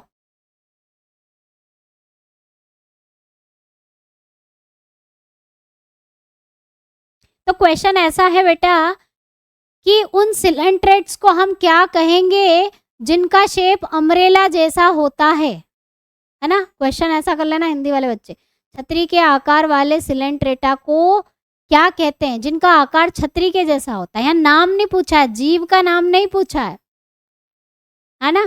तो हम ये समझ रहे हैं इस क्वेश्चन में कि ऐसा पूछा है कि जो छतरी जैसे आकार के जीव हैं सिलेंट्रेटा में, उनको क्या कहते हैं? उनको कहेंगे बेटा मेड्यूसा, है ना? ये छतरी जैसी दिखती है, लेकिन कॉमनली क्या बोलेंगे उनको? जो छतरी जैसे होते हैं, अम्ब्रेला जैसे होते हैं, उनको मेड्यूसा वाला बोलते हैं। क्या बोलते हैं? मेड्यूसा, है ना?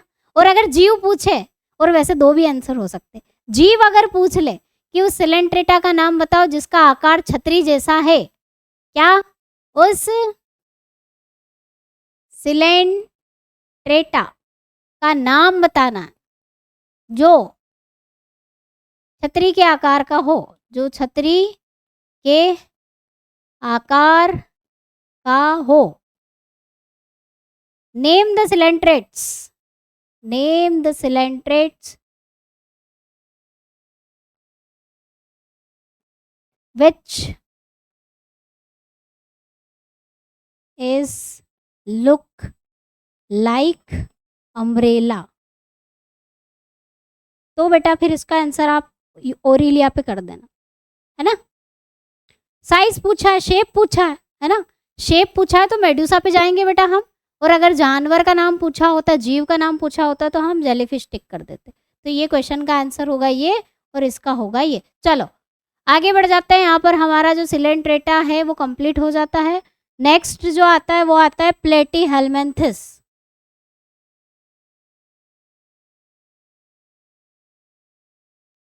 है ना। नहीं वो क्वेश्चन ही बेटा ऐसा, उसमें कोई अच्छी बुरी बात है ही नहीं, वो क्वेश्चन ही कंफ्यूजिंग है कि इसका क्या लिखे, दोनों ही आंसर है मैडम। चलो प्लेटीहेल्मिन्थस की बात कर लेते हैं बेटा। इनमें लेवल ऑफ ऑर्गेनाइजेशन, क्या सेल थी, सेल हो गई, टिश्यू भी बन गए मैडम। अब क्या मिलेंगे यहाँ पर अंग मिलेंगे, अंग मिलेगा, ऑर्गन लेवल मिलेगा, यहाँ से अंग मिलना शुरू हो जाएंगे।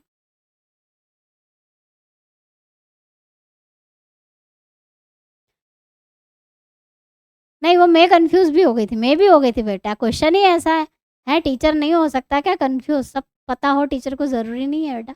कभी कभी बच्चों को भी ज़्यादा पता होता है टीचर से, हैं बच्चे, बहुत सारे बच्चे अपनी क्लास में जो सब जानते हैं, सब छुपे रुस्तम हैं।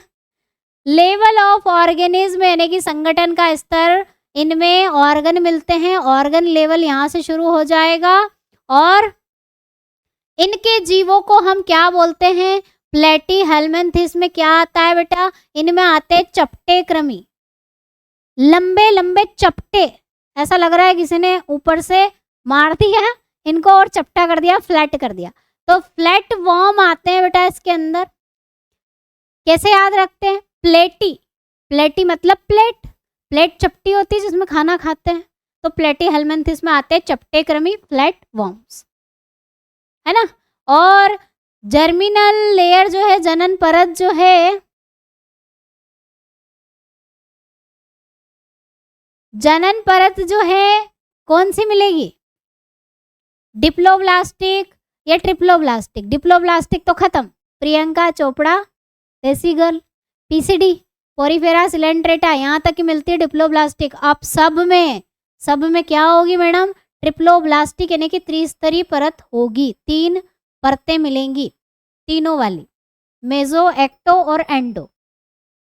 सिलोम होता है कि नहीं, असिलोमेट, अभी प्लेटीहेल्मिन्थस तक असिलोम वाले ही, बिना सिलोम वाले ही जीव मिलेंगे। नोटोकॉट की टेंशन है ही नहीं, खत्म। हैबिटेट की बात करें तो बेटा फ्री लिविंग यानी कि अकेले मुक्त रूप से रहने वाले जीव भी होते हैं, और कुछ परजीवी होते हैं, दूसरों के ऊपर रह के अपना खाना प्राप्त करने वाले पैरासाइटिक परजीवी भी होंगे। ठीक है, ये एक एक क्वेश्चन है बेटा, एक एक क्वेश्चन है इनके बारे में। कैसे दिखते हैं पूछ लेंगे, फ्लैटवॉर्म किस में आते हैं, प्लेटीहेल्मिन्थस में। क्या लेवल पाया जाता है, ऑर्गन लेवल पाया जाता है। कौन सी सिमेट्री पाई जाती है, और सिमेट्री तो भूल ही गए, बायलेटरल, बायलेटरल सिमेट्री, बायलेटरल, सब में बायलेटरल होगी। रेडियल किस में होगी, सिलेंट्रेटा और इकाइनोडर्मेटा, इसमें तो बायलेटरल ही होगी। और असिमेट्री वाला एकमात्र जीव है स्पॉन्ज यानी कि पोरीफेरा। चलिए आगे बढ़ जाते हैं। रिप्रोडक्शन कैसे करते हैं, प्रजनन कैसे करते हैं, सेक्सुअली भी करते हैं, असेक्सुअली भी करते हैं। जो असेक्सुअल रिप्रोडक्शन है, अलैंगिक प्रजनन का तरीका है, रीजनरेशन, फ्रेगमेंटेशन, 2 तरीके से ये अपना अलैंगिक प्रजनन करते हैं। प्लेनेरिया का एग्जाम्पल याद रख लेना, एग्जाम में पूछा गया क्वेश्चन है, इसमें रीजनरेशन होती है, पुनर्जनन होता है। पुनर्जनन क्या चीज़ है मैं आपको समझा चुकी हूँ, फ्रेगमेंटेशन भी क्या है ये भी समझा चुकी हूँ। ठीक है, चलिए planaria is the very important example. जैसे हाइड्रा का इंपॉर्टेंट है ना, वैसे प्लेनेरिया का पूछा जाता है। प्लेनेरिया एक ऐसा जीव है जो ऐसा दिखता है, अभी आएगा आगे डायग्राम। चलो पहले एग्जाम्पल ही देख लो उसके बाद। ये प्लेनेरिया है बेटा, ऐसा दिखता है, ये ना गोल नहीं है, ऐसा चपटा है। प्लेनेरिया, तो प्लेनेरिया ऐसा दिखता है जिसमें 2 आंखें दिख रही होगी, बिल्कुल आंख जैसी दिखती लेकिन आंख नहीं होती, आई होल, आई पोल इनको कहते हैं। ये प्रकाश को सेंस करती है, लाइट को सेंस करने का काम है इनका। ये क्या करती है बेटा, लाइट सेंस करती है, इनको दिखता नहीं है, देखते नहीं है, आंख जैसी दिख रही है, ये लाइट सेंस करती हैं, प्रकाश को सेंस करती है। ठीक है, प्रकाश को सेंस करेगी, समझती है, लाइट है अंधेरा है इससे पता चल जाएगा। ये आंखें नहीं है, आंखें जैसी दिख रही हैं, प्लेनेरिया है। इसमें होता है बेटा रीजनरेशन, पुनर्जनन। टैपवर्म। अर्थवर्म मत समझ लेना, केंचुए जैसा दिख रहा है, केंचुआ गोल गोल होता है, ये चपटा है, ये फ्लैट है पूरा, चपटी लंबी जैसे एक रिबन हो ना, उस रिबन के जैसा दिख रहा है ये, है ना, वैसा होता है। टैपवर्म जिसका नाम है टेनिया सोलियम, बीमारी कौन सी फैलाता है ये? इंटेस्टाइन में पाया जाता है, हमारी इंटेस्टाइन में पहुंच जाता है, परजीवी के रूप में रहता है, मनुष्य की आंत में मिलेगा। कहाँ से मिलेगा? जो मीट खाते हैं ना, स्पेशली बीफ या पिग का मीट खाने वाले जो व्यक्ति हैं उनसे, क्योंकि उनके द्वारा ये हमारी आंत में पहुंचता है। जो बीफ या पिग खाएंगे उनके आंत में मिलते हैं टेनिया सोलियम टैपवर्म। एक एग्जाम्पल और याद रखना है, लीवर फ्लूक। ठीक है, लीवर फ्लूक इसलिए कहते हैं क्योंकि लीवर के अंदर इफेक्ट करता है, ये लीवर के बीमार कर देता है, प्रभावित करता है। और एक और नाम याद रखना, चौथा वाला, ब्लड फ्लूक। ब्लड फ्लूक का नाम क्या है? शिस्टोसोमा। ये क्या करता है? स्किन के थ्रू घुसता है, ब्लड में एंटर करता है और प्रॉब्लम क्रिएट करता है, इसलिए इसको ब्लड फ्लूक कहते हैं। Blood fluke. ये किस में आते हैं? सारे उदाहरण किस में आते हैं बेटा? प्लेटीहेल्मिन्थेस में आते हैं।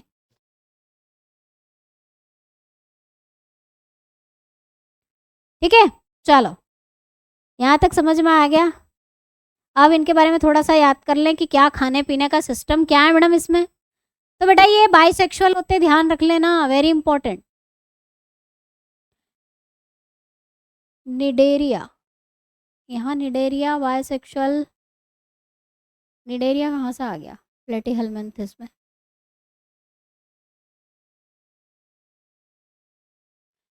सर्कुलेटरी सिस्टम, ब्लड और डाइजेस्टिव सिस्टम सब अपसेंट होता है ना। डाइजेस्टिव सिस्टम जो है ना वो इनकम्प्लीट वाला होगा, कंप्लीट नहीं, सिस्टम मिलेगा ही नहीं, ऑर्गन मिलेंगे। नर्वस सिस्टम मिलेगा इनमें। नर्वस सिस्टम यानी कि तंत्रिका तंत्र की बात की जाए तो कैसा होगा? इनकम्प्लीट है, लेकिन है कैसा? Very important. अगर एग्जाम में प्रश्न पूछे कि सीढ़ी जैसा तंत्रिका तंत्र किसमें पाया जाता है, तो लेडर लाइक नर्वस सिस्टम किसमें मिलता है बेटा? प्लेटीहेल्मिन्थेस में।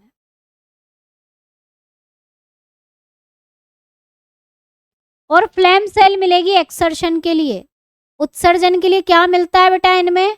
ज्वाला कोशिकाएं। पूछा गया क्वेश्चन है, ज्वाला कोशिकाएं।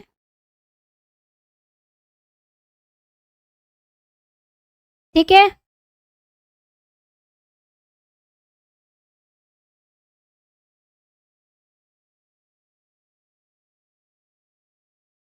चलिए अब क्वेश्चन करेंगे फटाफट से।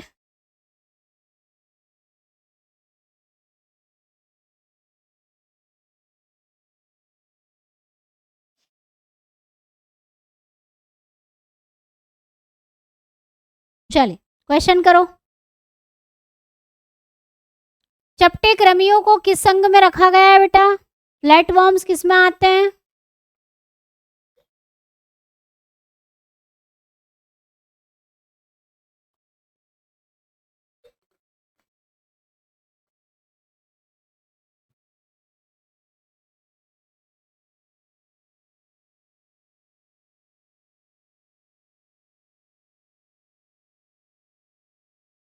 किस में आते हैं चपटे कृमि?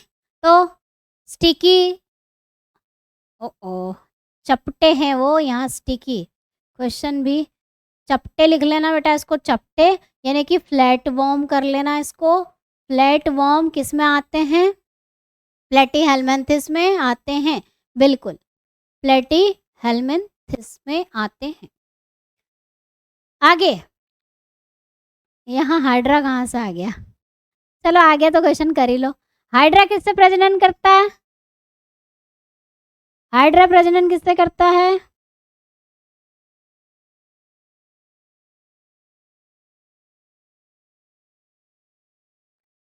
अब देखो फ्रेगमेंटेशन भी लिखा है और बडिंग भी लिखा है और कहीं कहीं पर रीजनरेशन भी लिखा हुआ आ जाएगा। तो सबसे पहले कहाँ जाओगे? मुकुलन पे। कहाँ जाओगे? बडिंग पे जाओगे। बडिंग पे जाओगे। बडिंग अगर नहीं है तो किधर जाओगे? फ्रेगमेंटेशन पे जाओगे। अगर फ्रेगमेंटेशन भी नहीं है तो रीजनरेशन पे जाओगे, और अगर रीजनरेशन भी नहीं है तो सेक्सुअल रिप्रोडक्शन पे जाओगे, है ना। तो प्रायोरिटी सेट कर लो। सबसे पहले किसको चूज करोगे? बर्डिंग को। दूसरे नंबर पे किसको चूज करोगे? इसको। तीसरे नंबर पे रीजनरेशन को चूज कर लेना। चलिए, निम्नलिखित में से किस जानवर में तंत्रिका तंत्र तो होता है लेकिन ब्रेन नहीं होता? ये क्वेश्चन बाद में आए, लेट हो गए तुम्हारी तरह, जो लेट आए हैं उनकी तरह लेट हो गया ये, कोई बात नहीं। Which one of the following animal have a nervous system but no brain? आया हुआ, मतलब इंपॉर्टेंट क्वेश्चन है। किसमें होता है मैडम? हाइड्रा। हाइड्रा। चलो, फीताकृमी किस संघ में आते हैं बेटा? ये हो गया आई थिंक, है ना। टैपवॉर्म। ओ टैपवॉर्म आ गए यहाँ तो। फ्लैटवॉर्म की जगह पे टैपवॉर्म आ गए।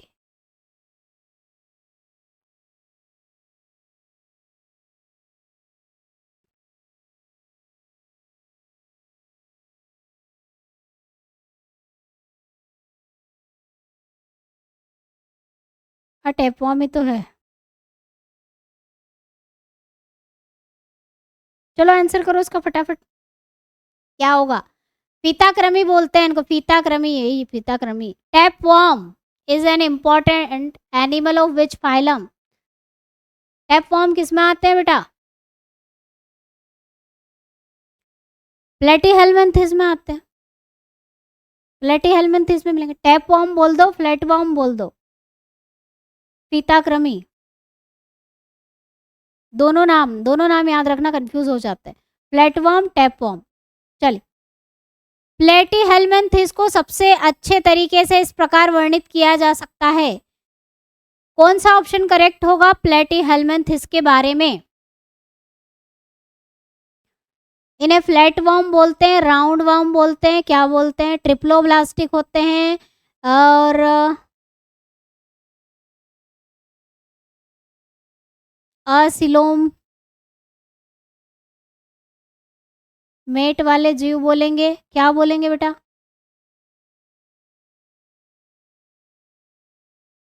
असिलोमेट, सिलोमेट, स्यूडोसिलोमेट, झूठे सिलोम वाले।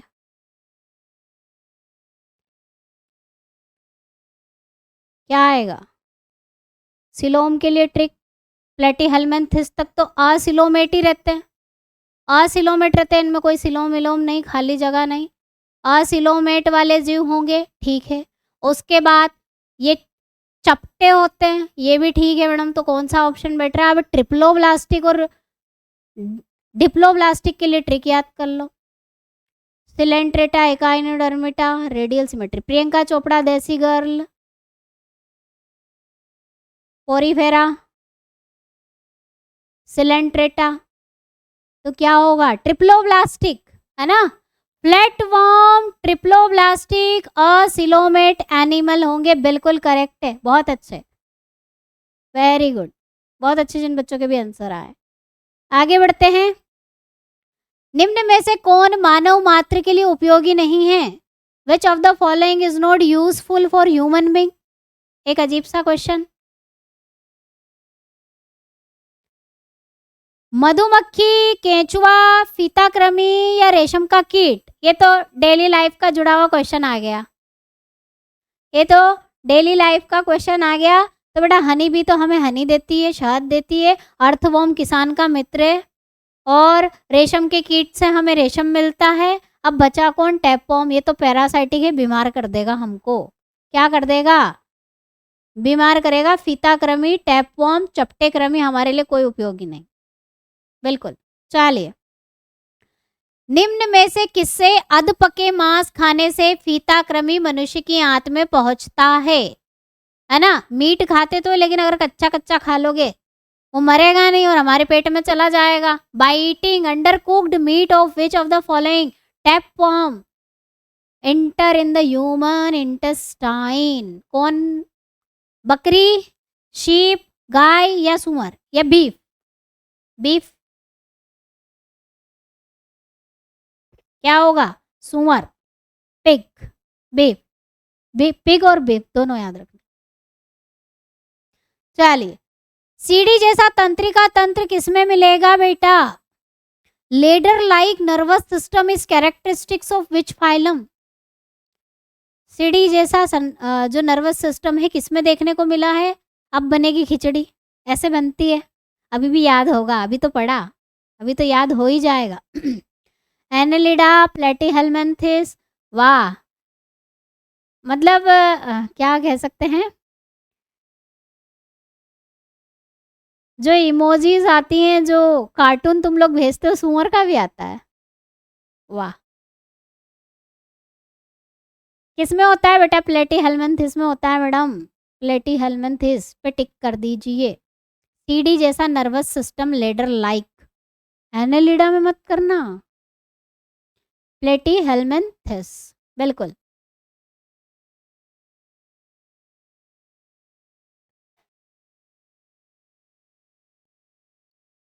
ज्वाला कोशिकाएं उत्सर्जक अंग के रूप में किसमें देखने को मिलेगी? Flame cells are excretory organ of Planaria, Hydra, Hydrilla या पेरीपेलेंटा? बताओ जल्दी से, किसमें मिलेगी? ज्वाला कोशिकाएं कहाँ पढ़ी हैं हमने?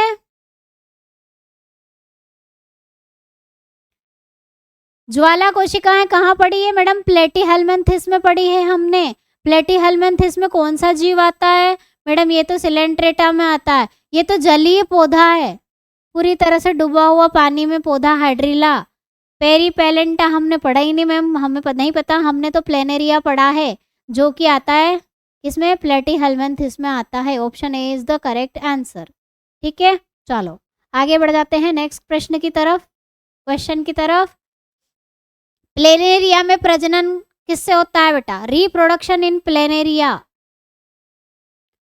मुकुलन, बाइनरी फिजन, स्पोर। स्पोर तो भूल ही जाओ, यहाँ पे अब कोई स्पोर नहीं होता है, अब पौधों तक सीमित है स्पोर, अब नहीं मिलेंगे। रीजनरेशन, तो बेटा जिस तरह से हाइड्रा की मेन मेथड क्या है? मुकुलन है, बडिंग है, उसी तरह से प्लेनेरिया की भी इंपॉर्टेंट है, इसकी भी आपको पता होनी चाहिए। रीजनरेशन, रीजनरेशन इसकी मेन मेथड होती है, किसकी? प्लेनेरिया की। याद रखना, बहुत सारे बच्चे कंफ्यूज हो जाते हैं, मैडम फ्रेगमेंटेशन पे टिक करें, तो इसमें प्रायोरिटी इसको दे देना, प्लेनेरिया को।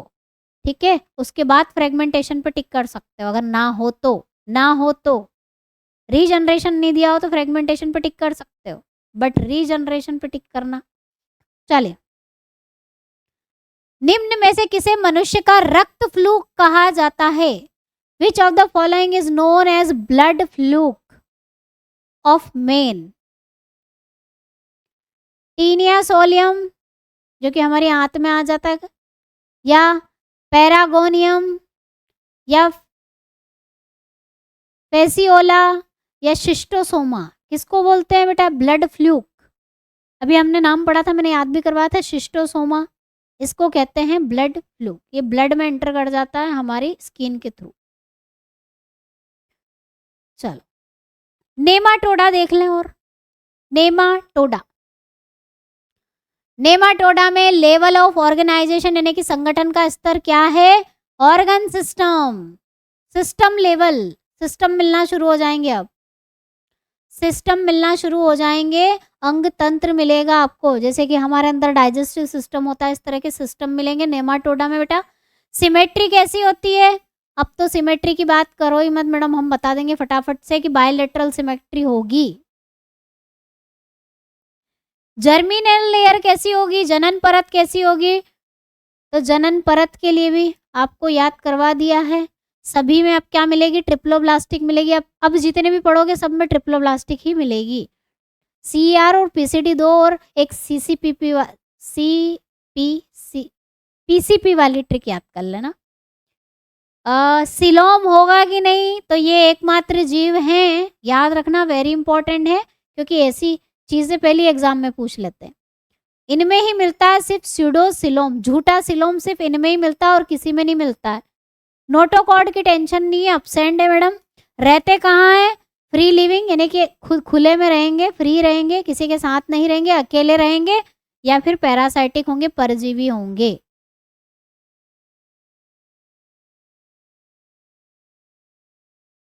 ठीक है, चलो। यूनिसेक्सुअल होते हैं बेटा, फीमेल और मेल अलग होते हैं, मेल छोटे होते हैं, फीमेल बड़ी होती है। क्या होते हैं?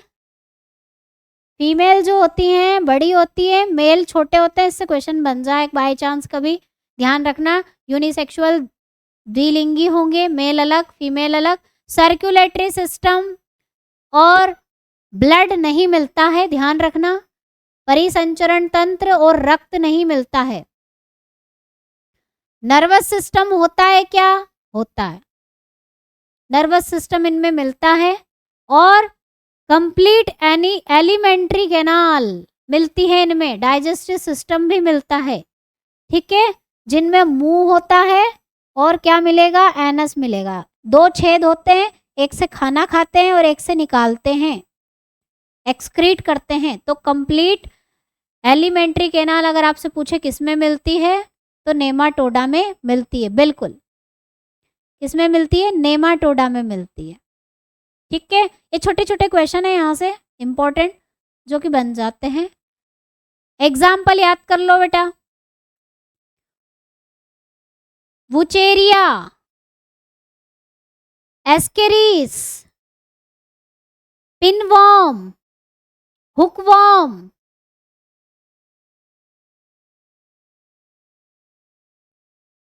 हाइट बढ़ रही है बस, है ना, हाइट बढ़ रही है, छोटे नहीं हो रहे हैं बेटा ना। क्या है, हर चीज में छोटे तो नहीं हो रहे हैं, ऐसा नहीं बोल सकते।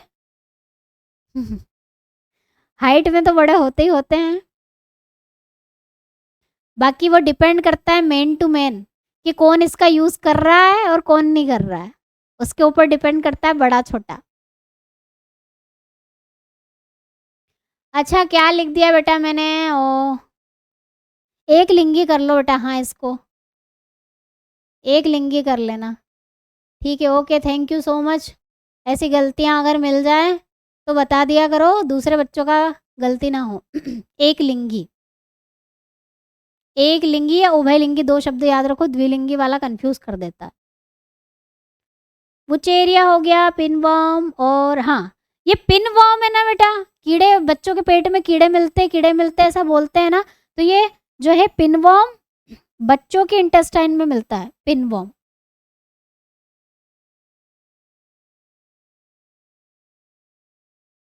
चलिए, एग्जाम्पल याद हो गए, क्वेश्चन कर लें। बीमारी याद कर लो एक बार। वैसे बीमारियां हम पढ़ेंगे पर यहाँ क्वेश्चन आएंगे, इसलिए एक बार रिवाइज कर लो। फाइलेरिया, देखो बेटा, जेनेटिक पावर की तो बात मत करो यहाँ के लिए, यहाँ के लिए दिमाग के लिए जेनेटिक पावर की ज़रूरत नहीं है। हो सकता है आपके माता पिता कम पढ़े लिखे हों या ऐसा कुछ हो और आप अच्छे हो, इंटेलिजेंट हो। अब मेरी मम्मी बिल्कुल पढ़ी लिखी नहीं है, हाउस वाइफ है। पिताजी मेरे पढ़े लिखे हैं, मैट्रिक तक पढ़ा है, फिर उनकी जो है केमिस्ट्री बहुत अच्छी थी मेरे पापा की। वो कहते हैं कि मेरी केमिस्ट्री अच्छी थी।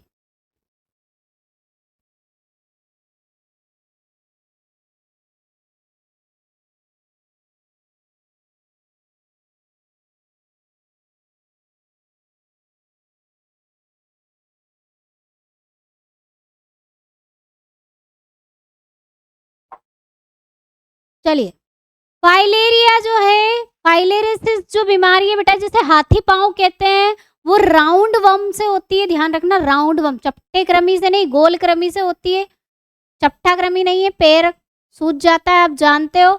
और एस्केरीस, एस्केरीस से कौन सी बीमारी होती है? एस्केरीसिस स्मॉल इंटेस्टाइन की प्रॉब्लम है। ये जो वर्म वाली बीमारी है, ज़्यादातर हमारे पेट से जुड़ी समस्याएं होंगी। ठीक है, टीनिया सोलियम से टीनियसिस होगी, आंत की बीमारी, सारी आंत की। नहीं, मैं नहीं हूँ मैं नहीं हूँ, पता नहीं।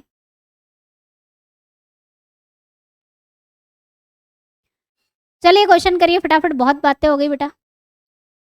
गोल कृमि या सूत्रकृमि को किस संघ के अंतर्गत रखा गया है? Under which phylum have roundworms or nematodes been placed?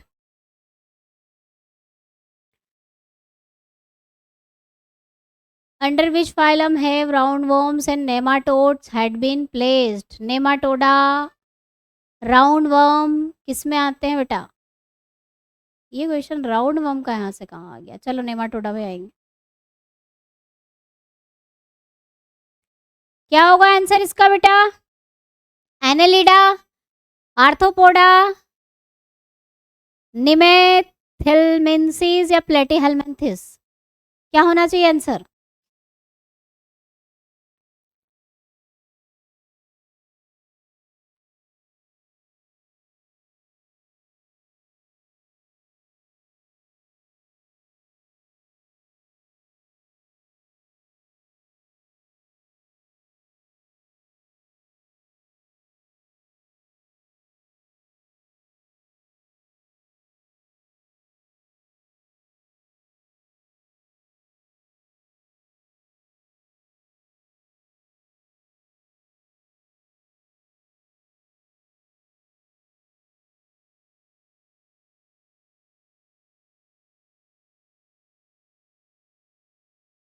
ये बेटा नेमाटोडा वाली बीमारियां नहीं है, फ्लैट वार्म और राउंड वार्म दोनों की बीमारियां है ना। ये वार्म लिखा है मैंने यहाँ, वार्म। वार्म मतलब चपटे भी कृमि और गोल कृमि दोनों आते हैं, दोनों की बीमारियां लिखी है यहाँ पर मैंने।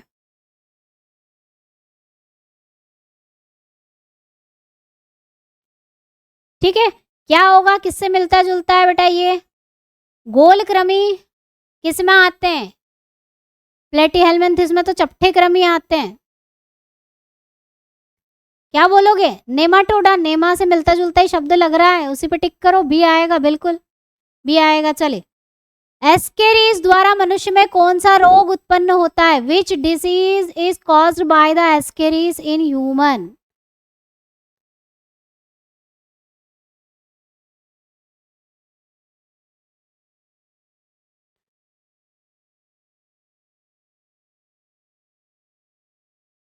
ये बीमारियां जो बच्चे सोच रहे होंगे कि मैडम ने नेमाटोडा वाली लिखी है, नहीं, इसमें प्लेटी और नेमा दोनों मिलेंगे।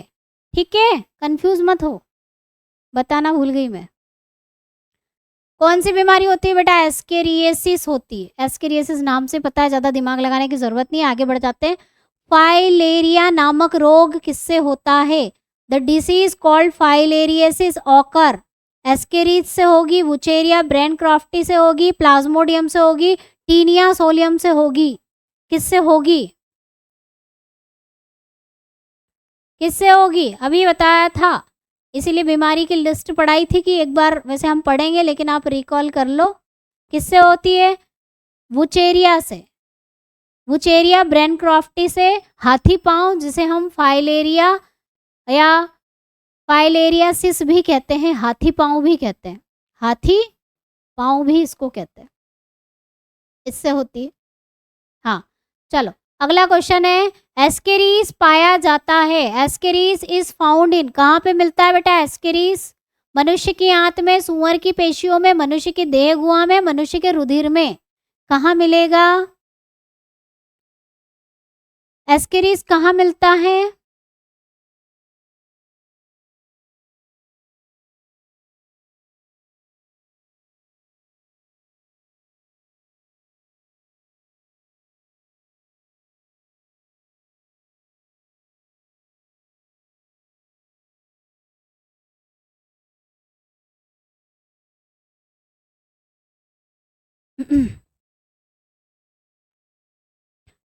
बिल्कुल सही बेटा, मनुष्य की आंत में, मनुष्य के आंत में मिलेगा, सुअर के आंत में नहीं।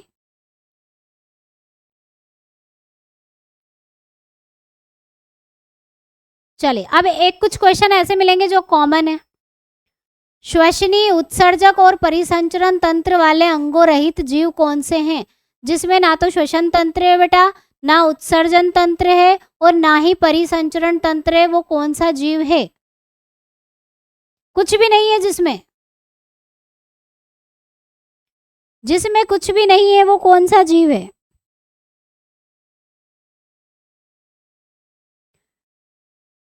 टैपवर्म, लीवर फ्लूक, स्पॉन्ज, क्या होगा? ए होगा, कुछ भी नहीं है जिसमें मैडम वो sponge.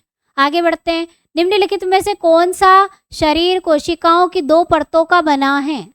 Which of the following bodies is made up of 2 layer of cell? हाँ तो बेटा ये इंटेस्टाइन से ही तो आता है, स्टूल और ब्लड में। शुभम, इंटेस्टाइन में पाया जाता है, वहीं से आता है, वहीं से पता चलता है कि है कीड़े पेट में। Which of the following bodies is made up of 2 layer of cell? Diploblastic बताना है, ये है पूरा निचोड़। डिप्लोब्लास्टिक, द्विस्तरीय। जल्दी याद करो किसमें थी पहले तो, डिप्लोब्लास्टिक किसमें थी? पीसीडी, पोरीफेरा, सिलेंट्रेटा, कौन सा है इसमें से? सिलेंट्रेटा कौन सा है? सिर्फ पोरीफेरा और सिलेंट्रेटा दोनों में डिप्लोब्लास्टिक होती है, प्रियंका चोपड़ा देसी गर्ल से।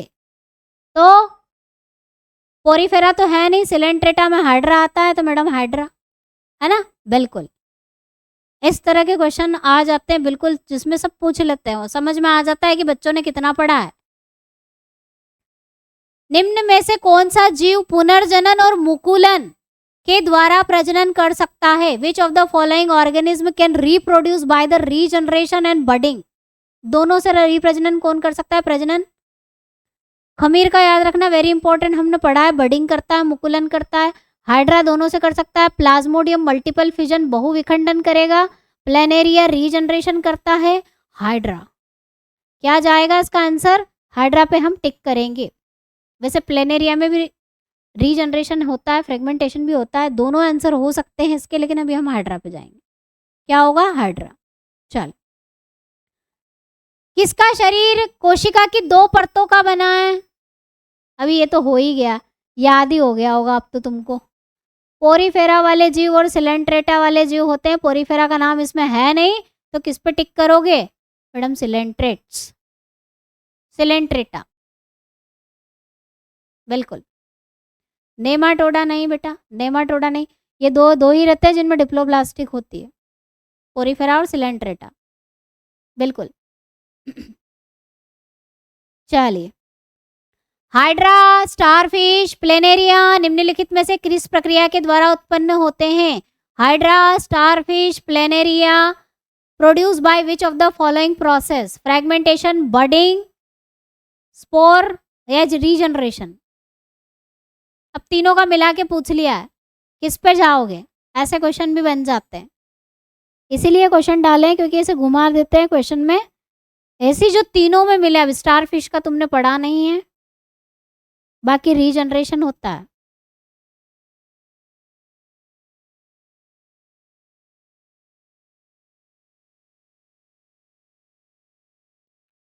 ठीक है, अब हाइड्रा की मेन मेथड मैडम बडिंग होती है, प्लेनेरिया की रीजनरेशन होती है, स्टारफिश की हमने पढ़ी नहीं अभी तक, और जिन्होंने पढ़ी उनको पता ही होगा।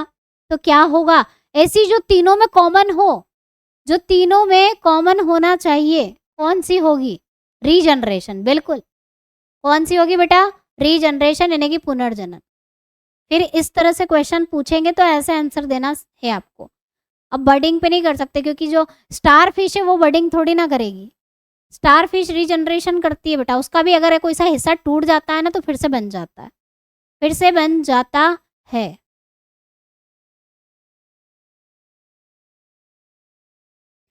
निम्नलिखित जंतु ट्रिप्लोब्लास्टिक नहीं है। Which of the animal is not a triploblastic? Jellyfish, earthworm, Ascaris, planaria. Triploblastic त्रिस्तरीय नहीं है, तो जो डिप्लोब्लास्टिक होगा पोरीफेरा वाला और सिलेंट्रेटा वाला। कौन सा नहीं होगा बेटा? सिलेंट्रेटा। सिलेंट्रेटा में कौन आता है मैडम? जेलीफिश आती है। क्या आती है? जेलीफिश आती है।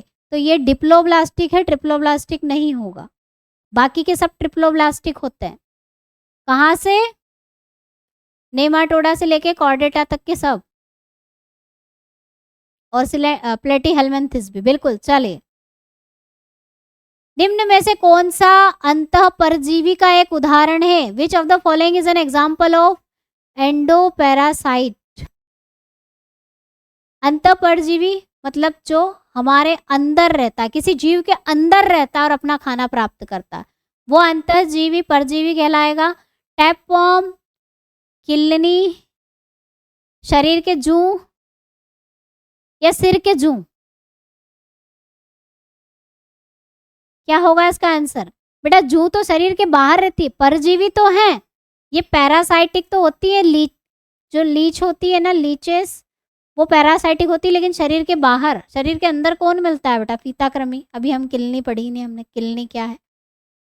टैपवॉर्म, बिल्कुल। चलो, टैपवॉर्म संघ से संबंधित है, बिलोंग टू द टैपवॉर्म फाइलम। कौन है बेटा इसमें? टैपवॉर्म वाला जीव बता दो कौन सा है? फ्लैटवॉर्म को ही टैपवॉर्म बोलेंगे बेटा, जो प्लेटीहेल्मिन्थेस में हमने पढ़ा है। एस्किम एस्केलमेंथिस, प्लेटीहेल्मिन्थेस, एनेलिडा या नेमाटोडा, क्या होगा आंसर?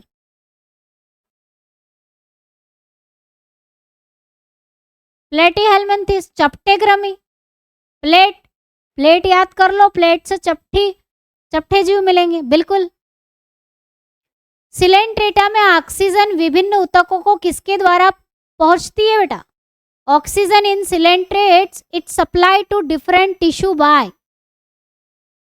ऑक्सीजन सप्लाई के लिए सिलेंट्रेटा में क्या होता है, कैसे पहुंचेगी?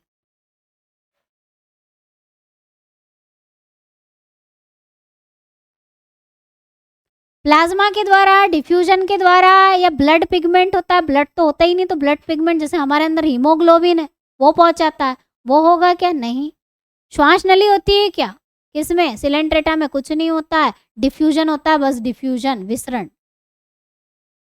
क्या होगा? विसरण होगा।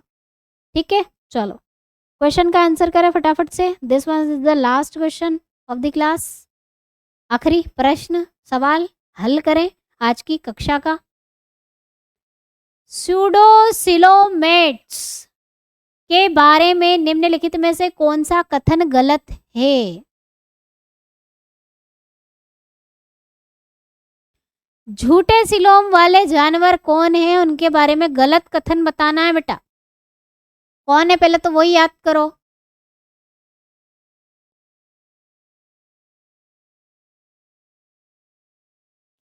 कौन है? नेमाटोडा, है ना? नेमाटोडा आता है इसमें, नेमाटोडा वाले जीव आते हैं। नेमाटोडा वाले जीव के बारे में क्या गलत है? स्यूडोसिलोमेट का मतलब क्या है बेटा? कि वे जीव जिनमें कृत्रिम सिलोम होता है? नहीं ना। स्यूडोसिलोमेट में मेसोडर्म थैलियों में बिखरा होता है। हाँ, स्कैटर्ड तो होता, पाउच पाउच जैसा बिखरा हुआ है, थैलियों जैसा। हाँ, स्यूडोसिलोमेट में सिलोम पूरी तरह से मेसोडर्म से घिरा है। या नेमाटोडा, हाँ घिरा है, मेसोडर्म से भी घिरा है। नेमाटोडा स्यूडोसिलोमेट के उदाहरण हैं? हाँ है। ये गलत है। कौन सा गलत है? गलत बताना है बेटा, गलत बताना, सही नहीं, गलत वाला। स्यूडोसिलोमेट में नेमाटोडा ही आते हैं। स्यूडोसिलोमेट में सिलोम पूरी तरह से मेसोडर्म से घिरा होता है। हाँ घिरा होता है। स्यूडोसिलोमेट में मेसोडर्म थैलियों जैसी बिखरी होती है, ऐसा बिखरा था ना, ये मेसोडर्म से घिरा हुआ था और ऐसे पाउच के रूप में बिखरी हुई थी मेसोडर्म। ठीक है, क्या होगा? यहाँ गलत पूछा है, तो option A is the wrong बेटा। ए गलत है ना। स्यूडोसिलोमेट ऑर्गेनिज्म में जिसमें कृत्रिम, आर्टिफिशियल कर लेना फॉल्स की जगह पे, सो सॉरी।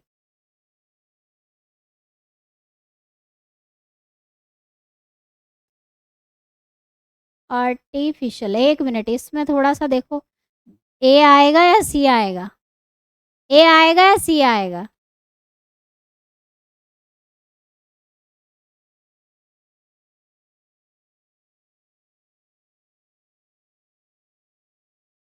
हाँ वो फॉल्स वाला देखती हूँ मैं, हिंदी में मैंने कृत्रिम लिखा है और इंग्लिश में फॉल्स लिखा है, क्या होगा?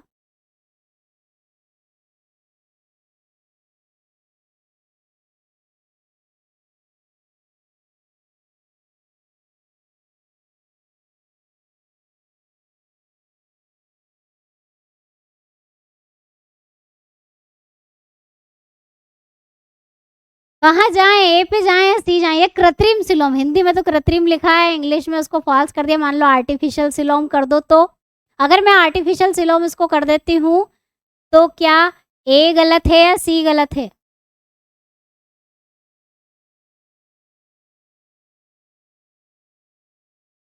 क्या आएगा, सी या ए? देखो मेजोडम से तो घिरा है वो, मेजोडम तो होती है उसके आसपास। हाँ स्ट्रक्चर देखते हैं, चलो।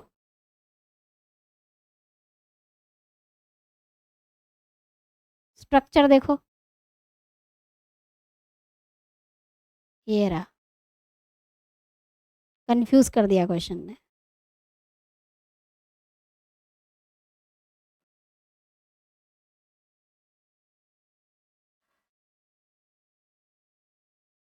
हाँ बिल्कुल बोले तो सही हो, ये है सूडोसिलोम। अब इसमें मेजोडम, कहाँ कहाँ मेजोडम दिख रही है? मेजोडम पूरी तरह से मेजोडम से कवर नहीं होता है, बिल्कुल सही बोले, बिल्कुल सही बोले, ठीक है। उसको फॉल्स वाले को, हिंदी वाले को करेक्ट कर लेना, ऑप्शन ने कंफ्यूज कर दिया। ये देखो, ये वाला जो है पूरी तरह से मेजोडम से कवर है। इसमें पूरी तरह से मेजोडम से कवर कहाँ है? मेजोडम तो बिखरी हुई पड़ी है, क्या है? मेजोडम बिखरी हुई पड़ी है, ठीक है। इसीलिए सी क्या होगा, गलत होगा, ठीक है, कर लो उसको ठीक।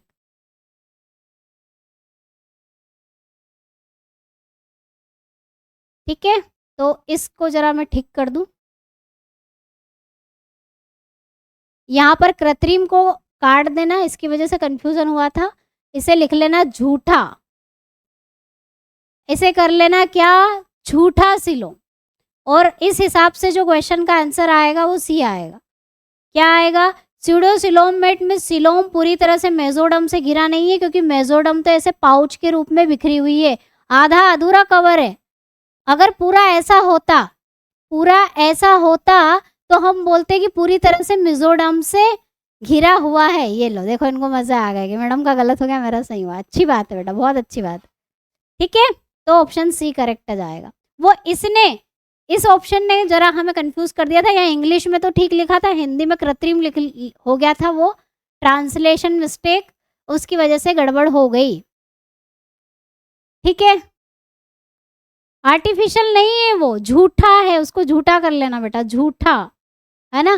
फॉल्स सिलोम यानी कि झूठा सिलोम, वो उसी ने कंफ्यूज कर रखा था। ठीक है, चलिए, बहुत अच्छे, एंडिंग अच्छी हुई।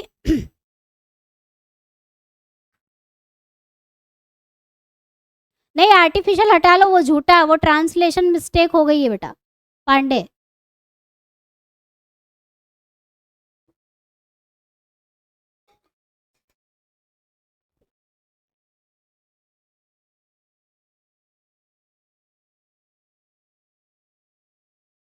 ठीक है, तो यहाँ पर आज की क्लास में हमने नेमाटोडा तक पढ़ा। इसके आगे के जो फाइलम से संघ है हम कल की क्लास में पढ़ेंगे। तो मिलते हैं इसकी नेक्स्ट क्लास में, तब तक के लिए जय हिंद, जय भारत, वंदे मातरम।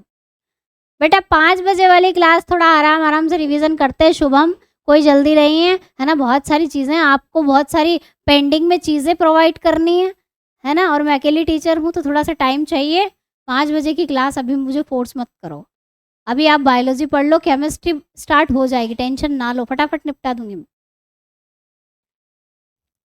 हाँ तो जिनका सिलेबस कंप्लीट नहीं है ना बेटा, सिलेबस की बात करूँ तो मेरे साथ साथ बायोलॉजी पढ़ लो। केमिस्ट्री का जब रिवीजन करूंगी तब केमिस्ट्री रिवाइज कर लेना, अगर तुम्हारे पास टाइम है तो तुम पढ़ सकते हो। बाकी जीके, मैथ, ये तो कम से कम थोड़ा थोड़ा थोड़ा थोड़ा पढ़ना शुरू कर दो। ठीक है, ओके, तो मिलते हैं बच्चों नेक्स्ट क्लास में। तब तक के लिए जय हिंद, जय भारत, वंदे मातरम। आगे बढ़ने से पहले बेटा रिवीजन बैच चल रहा है एप्लीकेशन पर। एप्लीकेशन अभी बता चुकी हूँ मैं आपको। जो बच्चे इंटरेस्टेड है, जो ज्वाइन करना चाहते हैं, बिल्कुल जोरों शोरों से हम बायोलॉजी पढ़ रहे हैं और केमिस्ट्री बहुत जल्दी स्टार्ट करने वाले हैं। जो बच्चे ज्वाइन करना चाहते हैं वो कर सकते हैं। पढ़ने के बाद एक भी डाउट आपका क्लियर रहेगा नहीं, क्लियर हो जाएंगे सारे डाउट। उसके बाद अगर तुम पेपर सॉल्व करोगे, कहीं पर भी पेपर सॉल्व करो, आपके सारे क्वेश्चन बिल्कुल करेक्ट होंगे रिवीजन बैच में। इस तरह से हम रिवीजन कर रहे हैं एमसीक्यू के माध्यम से। और रिवीजन बैच ले रहे हो तो फाउंडेशन बैच उसके साथ फ्री में मिल रहा है, ठीक है। और डिटेल में पढ़ना तो फाउंडेशन बैच भी चला सकते हो। दोनों बैच आपको बिल्कुल रिजनेबल प्राइस में मिल रहे हैं, 499 में आपको प्रोवाइड की जा रही है, जिसमें टेस्ट सीरीज जितनी भी अभी तक टेस्ट सीरीज दी गई है सब धीरे धीरे धीरे करके एग्जाम तक कंप्लीट आपकी टेस्ट सीरीज मिल जाएगी। और टॉपिक वाइज टेस्ट सीरीज भी है कि टॉपिक की प्रैक्टिस करना है तो उसकी टेस्ट सीरीज भी, सब कुछ मिल जाएगा आपको, ठीक है। चलिए बिल्कुल। और जो टेस्ट सीरीज एक्स्ट्रा है ना बेटा, वो भी आपको उसके साथ ही मिलेगी, बैच के साथ ही फ्री, रिवीजन के साथ भी फ्री, फाउंडेशन फ्री, सब फ्री।